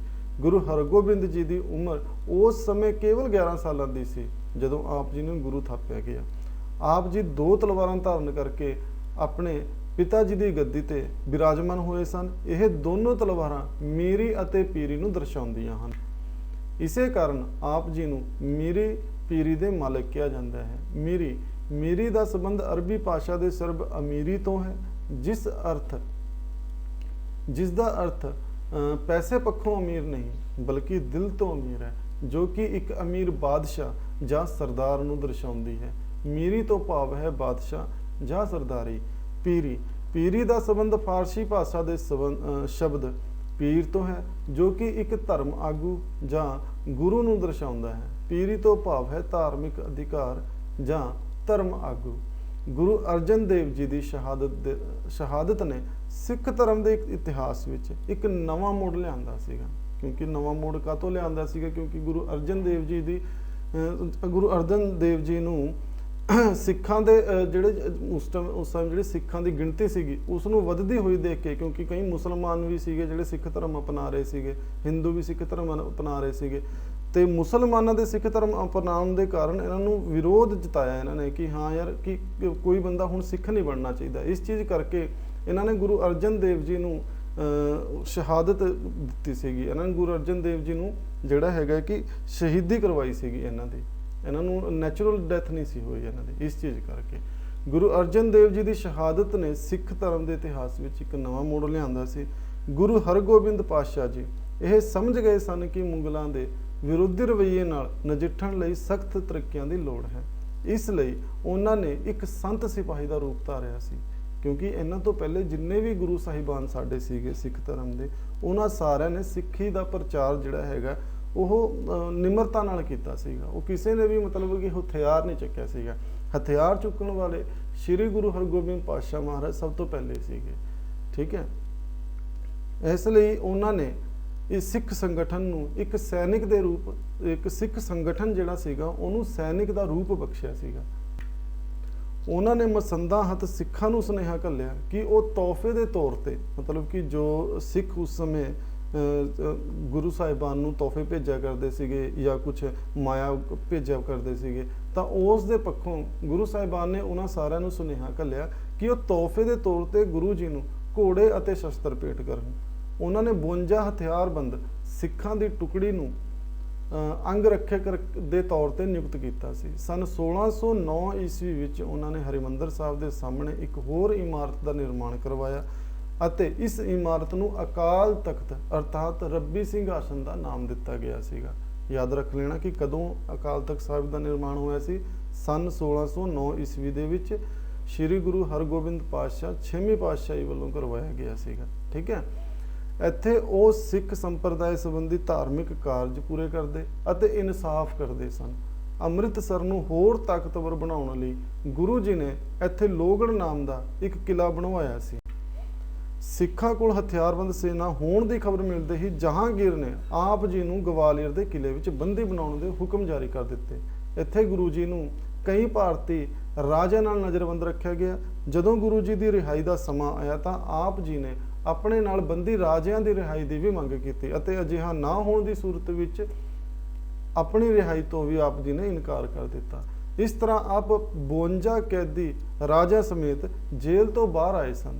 ਉਸੇ ਦਿਨ ਤੋਂ ਆਪ ਜੀ ਨੂੰ ਬੰਦੀ ਛੋੜ ਦਾ ਨਾਮ ਵੀ ਦਿੱਤਾ ਗਿਆ ਸੀ। ਠੀਕ ਹੈ, ਹੁਣ ਤੁਹਾਨੂੰ ਸਮਝ ਆ ਗਿਆ ਹੋਣਾ ਕਿ ਸ੍ਰੀ ਗੁਰੂ ਹਰਗੋਬਿੰਦ ਰਾਏ ਜੀ ਨੂੰ ਬੰਦੀ ਛੋੜ ਕਿਉਂ ਕਿਹਾ ਜਾਂਦਾ। ਉਹ ਇਸੇ ਚੀਜ਼ ਕਰਕੇ ਕਿਹਾ ਜਾਂਦਾ। ਦੀਵਾਲੀ ਵਾਲੇ ਦਿਨ ਆਪ ਅੰਮ੍ਰਿਤਸਰ ਪਹੁੰਚੇ ਅਤੇ ਆਪ ਦੇ ਸਵਾਗਤ ਵਿੱਚ ਸਮੁੱਚੇ ਸ਼ਹਿਰ ਵਿੱਚ ਦੀਪਮਾਲਾ ਕੀਤੀ ਗਈ ਸੀ। ਇਸੇ ਕਾਰਨ ਸਿੱਖ ਸੰਗਤ ਦੀਵਾਲੀ ਨੂੰ ਬੰਦੀ ਛੋੜ ਦਿਵਸ ਦੇ ਰੂਪ ਵਿੱਚ ਮਨਾਉਂਦੀ ਹੈ। ਗੁਰੂ ਸਾਹਿਬ ਨੇ ਕੀਰਤਪੁਰ ਸ਼ਹਿਰ ਵਸਾਇਆ ਸੀ। ਉਹਨਾਂ ਨੇ ਉੱਥੇ ਇੱਕ ਗੁਰਦੁਆਰਾ, ਹਿੰਦੂਆਂ ਲਈ ਮੰਦਿਰ ਅਤੇ ਮੁਸਲਮਾਨਾਂ ਲਈ ਮਸਜਿਦ ਬਣਵਾਈ ਸੀ। ਇੱਥੋਂ ਇਹ ਪਤਾ ਲੱਗਦਾ ਹੈ ਸਾਨੂੰ ਸਿੱਖਾਂ ਨੂੰ ਕਿ ਸਾਡੇ ਜਿਹੜੇ ਸਿੱਖ ਗੁਰੂ ਸੀਗੇ ਉਹਨਾਂ ਦੇ ਦਿਲ ਦੇ ਵਿੱਚ ਕਿਸੇ ਪ੍ਰਤੀ, ਠੀਕ ਹੈ, ਕੋਈ ਗਲਤ ਭਾਵਨਾ ਨਹੀਂ ਸੀਗੀ। ਉਹ ਚਾਹੁੰਦੇ ਸੀਗੇ ਕਿ ਜਿਹੜਾ ਜਿਵੇਂ ਵੀ ਹੈਗਾ ਉਹ ਉਵੇਂ ਰਵੇ। ਠੀਕ ਹੈ, ਬਟ ਉਹ ਆਪਣੇ ਧਰਮ ਨੂੰ ਅਪਣਾਉਣ ਵਾਲਾ ਹੋਵੇ। ਐਸੇ ਲਈ ਉਹਨਾਂ ਨੇ ਹਿੰਦੂਆਂ ਲਈ ਦੇਖੋ ਮੰਦਿਰ ਬਣਾਇਆ, ਮੁਸਲਮਾਨਾਂ ਲਈ ਮਸਜਿਦਾਂ ਬਣਾਈਆਂ, ਸਿੱਖਾਂ ਲਈ ਅਲੱਗ ਤੋਂ ਗੁਰਦੁਆਰੇ ਬਣਾਏ ਉਹਨਾਂ ਨੇ। ਠੀਕ ਹੈ, ਤੇ ਚਲੋ ਆਪਾਂ ਅੱਗੇ ਦੋਸਤੋ, ਇਸ ਤੋਂ ਬਾਅਦ ਸ਼ਾਹਜਹਾਨ ਦੇ ਰਾਜਾ ਬਣਨ ਦੇ ਨਾਲ ਹੀ ਮੁਗਲਾਂ ਨਾਲ ਮਤਭੇਦ ਹੋਰ ਵੱਧ ਗਏ ਅਤੇ ਅਪ੍ਰੈਲ ਸਨ 1634 ਈਸਵੀ ਵਿੱਚ ਅੰਤ ਦੇ ਵਿੱਚ ਅੰਮ੍ਰਿਤਸਰ ਦੀ ਲੜਾਈ ਹੋਈ। ਇਸ ਜੰਗ ਤੋਂ ਬਾਅਦ ਗੁਰੂ ਜੀ ਨੇ ਸ਼ਹਿਰ ਛੱਡ ਦਿੱਤਾ ਅਤੇ ਕੀਰਤਪੁਰ ਚਲੇ ਗਏ। ਹੁਣ ਉਹ ਉੱਥੇ ਹੀ ਰਹਿਣ ਲੱਗੇ ਅਤੇ ਆਪਣੇ ਜੀਵਨ ਦੇ ਆਖਰੀ 9 ਸਾਲ ਉਹਨਾਂ ਨੇ ਇੱਥੇ ਹੀ ਬਿਤਾਏ ਸਨ। ਗੁਰੂ ਸਾਹਿਬ ਨੇ ਗ੍ਰਹਿਸਥ ਜੀਵਨ ਵਿੱਚ ਪ੍ਰਵੇਸ਼ ਕੀਤਾ। ਉਹਨਾਂ ਦੇ ਘਰ 5 ਪੁੱਤਰਾਂ ਅਤੇ 1 ਪੁੱਤਰੀ ਨੇ ਜਨਮ ਲਿਆ। 2 ਪੁੱਤਰ ਭਾਈ ਗੁਰਦਿੱਤਾ ਜੀ ਅਤੇ ਭਾਈ ਅੰਨੀ ਰਾਏ ਜੀ ਅਤੇ ਪੁੱਤਰੀ ਬੀਬੀ ਵੀਰੋ ਜੀ ਮਾਤਾ ਦਾਮੋਦਰੀ ਜੀ ਦੀ ਕੁੱਖੋਂ ਹੋਏ, ਅਤੇ ਭਾਈ ਸੂਰਜਮਲ ਜੀ ਅਤੇ ਭਾਈ ਅਟਲ ਰਾਏ ਜੀ ਮਾਤਾ ਮਰਵਾਹੀ ਜੀ ਦੀ ਕੁੱਖੋਂ ਹੋਏ, ਅਤੇ ਇੱਕ ਪੁੱਤਰ ਭਾਈ ਤੇਗ ਬਹਾਦਰ ਜੀ ਜਿਨ੍ਹਾਂ ਦਾ ਜਨਮ ਮਾਤਾ ਨਾਨਕੀ ਜੀ ਤੋਂ ਕੁੱਖੋਂ ਹੋਇਆ ਸੀ। ਬਾਬਾ ਗੁਰਦਿੱਤਾ ਜੀ ਅਤੇ ਭਾਈ ਅਟਲ ਰਾਏ ਜੀ ਦਾ ਦੇਹਾਂਤ ਆਪ ਜੀ ਦੇ ਜੀਵਨ ਕਾਲ ਦੌਰਾਨ ਹੀ ਹੋ ਗਿਆ ਸੀ।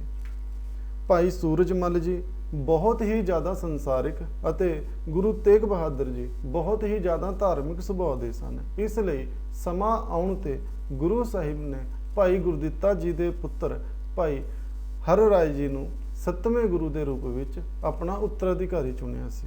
ਗੁਰੂ ਹਰਗੋਬਿੰਦ ਜੀ 3 ਮਾਰਚ ਸਨ 1644 ਈਸਵੀ ਨੂੰ ਕੀਰਤਪੁਰ ਵਿਖੇ ਜੋਤੀ ਜੋਤ ਸਮਾ ਗਏ ਸਨ। ਹੁਣ ਆਪਾਂ ਥੋੜੀ ਜੀ ਗੱਲ ਹੋਰ ਕਰ ਲੈਂਦੇ ਹਾਂ ਇਹਨਾਂ ਬਾਰੇ, 6ਵੇਂ ਪਾਤਸ਼ਾਹੀ ਗੁਰੂ ਹਰਗੋਬਿੰਦ ਜੀ ਬਾਰੇ।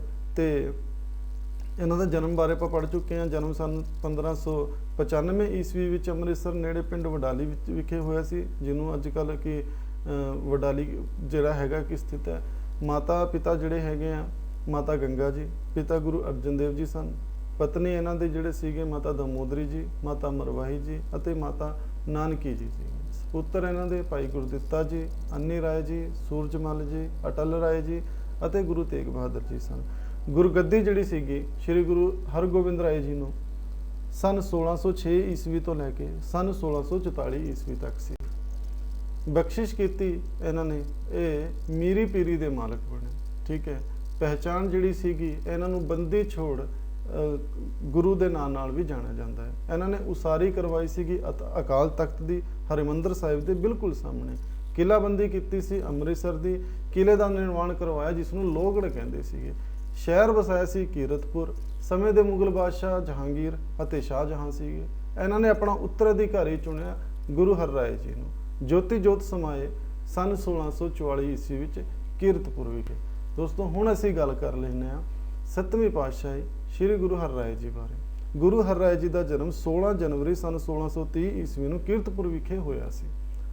ਆਪ ਭਾਈ ਗੁਰਦਿੱਤਾ ਜੀ ਦੇ ਪੁੱਤਰ ਅਤੇ ਸ੍ਰੀ ਗੁਰੂ ਹਰਗੋਬਿੰਦ ਜੀ ਦੇ ਪੋਤਰੇ ਸਨ।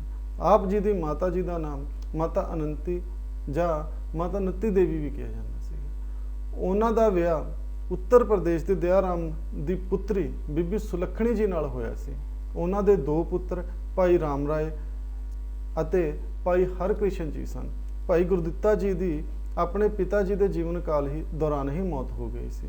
ਉਹ ਆਪਣੇ ਪਿੱਛੇ 2 ਪੁੱਤਰ ਛੱਡ ਗਏ ਸਨ, ਭਾਈ ਧੀਰਮਲ ਜੀ ਅਤੇ ਗੁਰੂ ਹਰ ਰਾਏ ਜੀ। ਸ਼ਾਹਜਹਾਨ ਦਾ ਜੇਠਾ ਪੁੱਤਰ ਦਾਰਾ ਸਿੱਕੋ ਜੋ ਕਿ ਔਰੰਗਜ਼ੇਬ ਦਾ ਭਰਾ ਸੀ ਨੇ ਸਨ 1658 ਈਸਵੀ ਵਿੱਚ ਸਮੂਹਗੜ੍ਹ ਦੀ ਲੜਾਈ ਵਿੱਚੋਂ ਹਾਰਨ ਤੋਂ ਬਾਅਦ ਗੁਰੂ ਸਾਹਿਬ ਤੋਂ ਆਸ਼ੀਰਵਾਦ ਪ੍ਰਾਪਤ ਕੀਤਾ ਸੀ।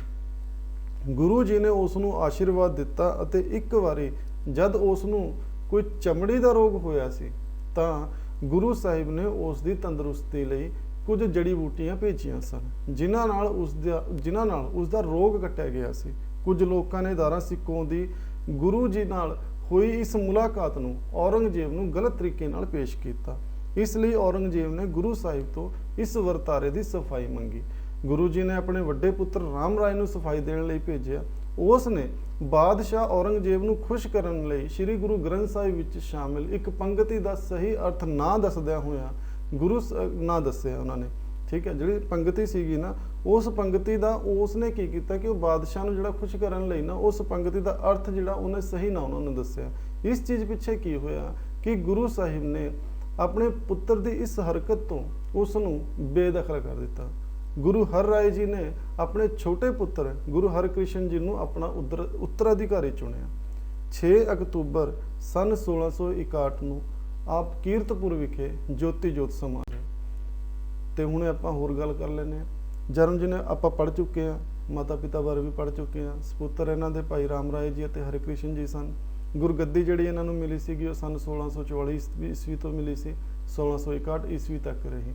ਇਹਨਾਂ ਨੇ ਬਖਸ਼ਿਸ਼ ਕੀਤੀ, ਇੱਕ ਬੱਚੇ ਦਾ ਨਾਂ ਫੂਲ ਰੱਖਿਆ ਜੋ ਪਟਿਆਲਾ, ਨਾਭਾ ਅਤੇ ਜੀਂਦ ਦਾ ਬਾਨੀ ਬਣਿਆ। ਆਸ਼ੀਰਵਾਦ ਦਿੱਤਾ ਦਾਰਾ ਸਿੱਕੋ ਨੂੰ, ਸ਼ਾਹਜਹਾਂ ਦਾ ਵੱਡਾ ਪੁੱਤਰ ਸੀ। ਉਸ ਸਮੇਂ ਦੇ ਮੁਗਲ ਬਾਦਸ਼ਾਹ ਕੌਣ ਸੀਗੇ?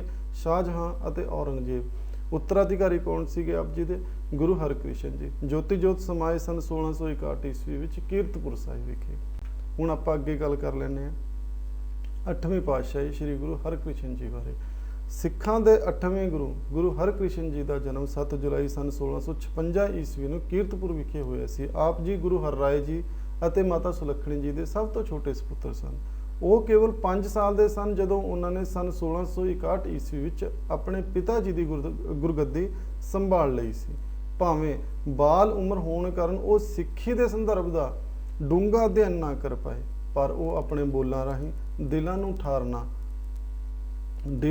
ਨੂੰ ਠਾਰਨ ਦਾ ਕੰਮ ਜਾਂ ਗੁਣ ਰੱਖਦੇ ਸਨ। ਮਤਲਬ ਕਿ ਦਿਲਾਂ ਨੂੰ ਪਰੋ ਦਿੰਦੇ ਸਨ, ਦਿਲ ਵਿੱਚ ਕਿਸੇ ਦੇ ਬਸ ਜਾਣਾ ਆਪਣੇ ਬੋਲਾਂ ਅਨੁਸਾਰ। ਗੁਰੂ ਜੀ ਦੇ ਵੱਡੇ ਭਰਾ ਰਾਮ ਰਾਏ ਨੇ ਗੱਦੀ ਤੇ ਆਪਣਾ ਹੱਕ ਜਿਤਾਇਆ, ਪਰ ਉਹਨਾਂ ਨੂੰ ਸਿੱਖਾਂ ਵੱਲੋਂ ਨਕਾਰ ਦਿੱਤਾ ਗਿਆ।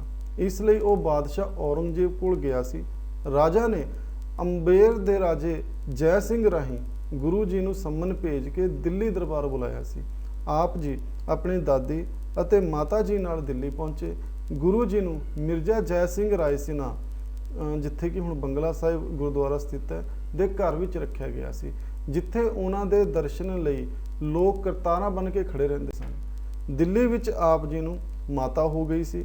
30 ਮਾਰਚ ਸਨ 1664 ਈਸਵੀ ਵਿੱਚ ਜੋਤੀ ਜੋਤ ਸਮਾਉਣ ਤੋਂ ਪਹਿਲਾਂ ਆਪ ਜੀ ਨੇ ਸਿੱਖ ਸੰਗਤਾਂ ਨੂੰ ਸੰਕੇਤ ਦਿੱਤਾ ਕਿ ਅਗਲਾ ਗੁਰੂ ਰਾਮ ਰਾਏ ਜਾਂ ਧੀਰਮਲ ਵਿੱਚੋਂ ਕੋਈ ਨਹੀਂ ਹੋਵੇਗਾ, ਸਗੋਂ ਇੱਕ ਬਿਰਧ ਅਵਸਥਾ ਵਾਲਾ ਮਨੁੱਖ ਬਾਬਾ ਬਕਾਲੇ, ਜੋ ਕਿ ਪਿੰਡ ਬਕਾਲਾ ਦਾ ਵਸਨੀਕ ਹੋਵੇਗਾ। ਗੁਰੂ ਸਾਹਿਬ ਦੀ ਦੇਹ ਦਾ ਅੰਤਿਮ ਸੰਸਕਾਰ ਜਮਨਾ ਉੱਤੇ ਬਾਲਾ ਸਾਹਿਬ ਵਿਖੇ ਕੀਤਾ ਗਿਆ ਸੀਗਾ। ਇੱਥੇ ਕਹਿਣ ਦਾ ਮਤਲਬ ਹੈ ਕਿ ਜਦੋਂ ਗੁਰੂ ਸਾਹਿਬ ਮਤਲਬ ਕਿ ਜੋਤੀ ਜੋਤ ਸਮਾਉਣ ਲੱਗੇ ਸੀਗੇ, ਉਸ ਤੋਂ ਪਹਿਲਾਂ ਉਹਨਾਂ ਨੇ ਸਿੱਖ ਸੰਗਤਾਂ ਨੂੰ ਸੰਕੇਤ ਕੀਤਾ ਸੀਗਾ ਕਿ ਜਿਹੜੇ ਤੁਹਾਡੇ ਅਗਲੇ ਗੁਰੂ ਨੇ, ਮਤਲਬ ਕਿ 9ਵੇਂ ਗੁਰੂ ਜਿਹੜੇ ਹੈਗੇ ਨੇ, ਉਹ ਇੱਕ ਬਿਰਧ ਅਵਸਥਾ ਵਾਲੇ ਹੋਣਗੇ, ਠੀਕ ਹੈ, ਤੇ ਉਹ ਤੁਹਾਨੂੰ ਬਕਾਲਾ ਪਿੰਡ ਵਿੱਚ ਮਿਲਣਗੇ। ਤੇ ਉਸ ਤੋਂ ਬਾਅਦ ਫਿਰ ਸਿੱਖ ਸੰਗਤਾਂ ਉੱਥੇ ਗਈਆਂ ਤੇ ਉੱਥੇ ਉਹਨਾਂ ਨੇ ਸ਼੍ਰੀ ਗੁਰੂ ਤੇਗ ਬਹਾਦਰ ਜੀ ਨੂੰ ਵੇਖਿਆ, ਠੀਕ ਹੈ। ਚਲੋ ਆਪਾਂ ਅੱਗੇ ਗੱਲ ਕਰ ਲੈਂਦੇ ਹਾਂ। ਜਿਵੇਂ ਹੁਣ ਆਪਾਂ ਗੱਲ ਕੀਤੀ ਹੈ ਕਿ ਜਦੋਂ ਗੁਰੂ ਸਾਹਿਬ ਜੋਤੀ ਜੋਤ ਸਮਾ ਗਏ ਸੀਗੇ ਸ਼੍ਰੀ ਗੁਰੂ ਹਰਕ੍ਰਿਸ਼ਨ ਜੀ ਪਾਤਸ਼ਾਹ, ਤੇ ਉਹਨਾਂ ਦੀ ਜਿਹੜੀ ਦੇਹ ਦਾ ਅੰਤਿਮ ਸੰਸਕਾਰ ਹੈ ਉਹ ਜਮਨਾ ਉੱਤੇ ਬਾਲਾ ਸਾਹਿਬ ਵਿਖੇ ਕੀਤਾ ਗਿਆ ਸੀਗਾ, ਠੀਕ ਹੈ। ਹੁਣ ਆਪਾਂ ਇਹਨਾਂ ਦੇ ਜੀਵਨ ਬਾਰੇ ਤਾਂ ਆਪਾਂ ਪੜ੍ਹ ਹੀ ਚੁੱਕੇ ਹਾਂ, ਠੀਕ ਹੈ। ਮਾਤਾ ਪਿਤਾ ਜੀ ਬਾਰੇ ਗੁਰਗੱਦੀ ਇਹਨਾਂ ਨੂੰ 1661 ਈਸਵੀ ਵਿੱਚ ਮਿਲੀ ਸੀ ਤੇ 1664 ਈਸਵੀ ਤੱਕ ਇਹਨਾਂ ਕੋਲ ਰਹੀ ਸੀ, ਠੀਕ ਹੈ। ਦੇਖੋ ਇਹਨਾਂ ਨੂੰ ਬਾਲਾ ਪੀਰ, ਮਤਲਬ ਕਿ ਬਾਲਾ ਪੀਰ ਮੰਨਿਆ ਜਾਂਦਾ, ਇਹਨਾਂ ਨੂੰ ਬਾਲਾ ਪੀਰ ਦੇ ਨਾਮ ਨਾਲ ਵੀ ਜਾਣਿਆ ਜਾਂਦਾ ਸ਼੍ਰੀ ਗੁਰੂ ਹਰਕ੍ਰਿਸ਼ਨ ਪਾਤਸ਼ਾਹ ਜੀ ਨੂੰ, ਠੀਕ ਹੈ। ਕਿਉਂਕਿ ਇਹ ਗੱਲਾਂ ਮੈਂ ਇਸ ਚੀਜ਼ ਕਰਕੇ ਥੋੜਾ ਲਾਈਟਲੀ ਲੈ ਰਿਹਾ, ਕਿਉਂਕਿ ਆਪਾਂ ਜਿੰਨੇ ਵੀ ਹੁਣ ਪੜ੍ਹਨ ਵਾਲੇ ਨੂੰ ਮੈਂ ਪੰਜਾਬੀ ਦੇ ਵਿੱਚ ਬੋਲ ਰਿਹਾ, ਕੋਈ ਹੋਰ ਤਾਂ ਸੁਣੇਗਾ ਨਹੀਂ, ਆਪਾਂ ਪੰਜਾਬੀ ਹੀ ਸੁਣਾਂਗੇ। ਆਲਮੋਸਟ ਆਪਾਂ ਸਾਰੇ ਪੰਜਾਬੀਆਂ ਨੂੰ ਪਤਾ ਹੀ ਹੈ ਕਿ ਕਿਉਂਕਿ ਸਿੱਖ ਇਤਿਹਾਸ ਆਪਾਂ ਨੂੰ ਥੋੜਾ ਤੇ ਪਤਾ ਹੀ, ਡੂੰਘਾ ਨਹੀਂ ਪਤਾ ਤੇ ਥੋੜਾ ਬਹੁਤਾ ਤੇ ਆਪਾਂ ਨੂੰ ਪਤਾ ਹੀ ਹੈ, ਮੈਨੂੰ ਲੱਗਦਾ। ਦਿੱਲੀ ਵਿਖੇ ਜਿੱਥੇ ਰੁਕੇ ਸਨ ਉਹ ਕਿ ਉੱਥੇ ਉਹ ਰੁਕੇ ਸੀਗੇ ਅੰਬੇਰ ਦੇ ਰਾਜਾ ਦੇ ਘਰ, ਰਾਜਾ ਰਾਇਸੀਨਾ ਦੇ, ਠੀਕ ਹੈ। ਰਾਇਸੀਨਾ ਦੇ ਕਹਿਣ ਤੇ ਮਿਰਜ਼ਾ ਜੈ ਸਿੰਘ ਰਾਇਸੀਨਾ ਦੇ ਘਰ ਰੁਕੇ ਸੀ। ਅੱਜ ਕੱਲ੍ਹ ਜਿੱਥੇ ਗੁਰਦੁਆਰਾ ਬੰਗਲਾ ਸਾਹਿਬ ਸਥਿਤ ਹੈ, ਉਸ ਸਮੇਂ ਦੇ ਮੁਗਲ ਬਾਦਸ਼ਾਹ ਔਰੰਗਜ਼ੇਬ ਸੀਗੇ, ਠੀਕ ਹੈ। ਇਹਨਾਂ ਨੇ ਆਪਣਾ ਉੱਤਰਾਧਿਕਾਰੀ ਬਣਾਇਆ ਸੀਗਾ ਗੁਰੂ ਤੇਗ ਬਹਾਦਰ ਜੀ ਨੂੰ। ਜੋਤੀ ਜੋਤ ਸਮਾਏ ਸੀਗੇ ਸਨ 1664 ਈਸਵੀ ਵਿੱਚ ਦਿੱਲੀ ਵਿਖੇ, ਠੀਕ ਹੈ ਜੀ ਦੋਸਤੋ। ਤੇ ਇਹ ਸੀਗਾ ਆਪਣਾ ਜਿਹੜਾ ਅੱਜ ਦੀ ਆਪਾਂ ਗੱਲ ਕੀਤੀ ਹੈ ਪੰਜਾਬ ਦੇ ਇਤਿਹਾਸ ਬਾਰੇ। ਕਿਉਂਕਿ ਹੁਣ ਅਸੀਂ ਅੱਗੇ ਗੱਲ ਕਰਾਂਗੇ ਸ਼੍ਰੀ ਗੁਰੂ ਤੇਗ ਬਹਾਦਰ ਜੀ ਬਾਰੇ ਤੇ ਸ਼੍ਰੀ ਗੁਰੂ ਗੋਬਿੰਦ ਸਿੰਘ ਜੀ ਬਾਰੇ। ਸ਼੍ਰੀ ਗੁਰੂ ਗੋਬਿੰਦ ਸਿੰਘ ਜੀ ਨੇ ਕਾਫੀ ਜੰਗਾਂ ਲੜੀਆਂ, ਠੀਕ ਹੈ, ਤੇ ਉਹਨਾਂ ਬਾਰੇ ਆਪਾਂ ਵਿਸਤਾਰ ਦੇ ਵਿੱਚ ਗੱਲ ਕਰਾਂਗੇ। ਕੀਤੀ ਤਾਂ ਗੱਲ ਆਪਾਂ ਇਹਨਾਂ ਸਾਰੇ ਗੁਰੂ ਸਾਹਿਬਾਨਾਂ ਬਾਰੇ ਵੀ ਵਿਸਤਾਰ ਦੇ ਵਿੱਚ ਹੈ, ਕਿਉਂਕਿ ਤੇ ਉਹਨਾਂ ਨੇ ਕਾਫੀ ਜੰਗਾਂ ਲੜੀਆਂ ਤੇ ਉਹਨਾਂ ਦਾ ਇਤਿਹਾਸ ਜਿਹੜਾ ਹੈਗਾ ਉਹ ਕਾਫੀ ਜ਼ਿਆਦਾ ਹੈ। ਆਪਾਂ ਡੂੰਘਾਈ ਦੇ ਵਿੱਚ ਗੱਲ ਕਰਾਂਗੇ ਤੇ ਦੂਜੀ ਆਪਾਂ ਵੀਡੀਓ ਲੈ ਕੇ ਆਵਾਂਗੇ ਜਿਹਦੇ ਵਿੱਚ ਸਿੱਖ ਇਤਿਹਾਸ ਦੇ ਵਿੱਚ ਆਪਾਂ ਸ਼੍ਰੀ ਗੁਰੂ ਤੇਗ ਬਹਾਦਰ ਜੀ ਤੇ ਸ਼੍ਰੀ ਗੁਰੂ ਗੋਬਿੰਦ ਸਿੰਘ ਜੀ ਦੇ ਬਾਰੇ ਆਪਾਂ ਗੱਲ ਕਰਾਂਗੇ ਸਿੱਖ ਇਤਿਹਾਸ ਦੇ ਵਿੱਚ, ਠੀਕ ਹੈ। ਤੇ ਬਾਕੀ ਤਾਂ ਤੁਸੀਂ ਜਾਣਦੇ ਹੀ ਹੋ, ਮੇਰਾ ਨਾਮ ਬੱਲੀ ਮੁਬਾਰਕਪੁਰੀ ਹੈ, ਠੀਕ ਹੈ। ਮੇਰੀ ਵੀਡੀਓ ਤੁਹਾਨੂੰ ਵਧੀਆ ਲੱਗੀ ਹੋਵੇ ਲਾਈਕ ਕਰ ਲੈਣਾ, ਜੇ ਤੁਹਾਨੂੰ ਲੱਗੇ ਕਿ ਵੀਡੀਓ ਕੋਈ ਹੋਰ ਵੇਖੇ ਤਾਂ ਉਹਨੂੰ ਸ਼ੇਅਰ ਕਰ ਲੈਣਾ, ਜੇ ਲੱਗੇ ਕਿ ਹਾਂ ਚੈਨਲ ਸਬਸਕ੍ਰਾਈਬ ਕਰਨ ਦਾ ਹੈਗਾ ਤੇ ਚੈਨਲ ਨੂੰ ਸਬਸਕ੍ਰਾਈਬ ਵੀ ਕਰ ਲੈਣਾ, ਨਹੀਂ ਕਰਨਾ ਤੇ ਕੋਈ ਫਰਕ ਨਹੀਂ ਪੈਂਦਾ, ਠੀਕ ਹੈ। ਬਾਕੀ ਤੁਸੀਂ ਆਪਣੀ ਪੜ੍ਹਾਈ ਵੱਲ ਧਿਆਨ ਦਿਓ, ਠੀਕ ਹੈ। ਧੰਨਵਾਦ ਤੁਹਾਡਾ ਸਾਰਿਆਂ ਦਾ ਵੀਡੀਓ ਵੇਖਣ ਲਈ। Thank you very much.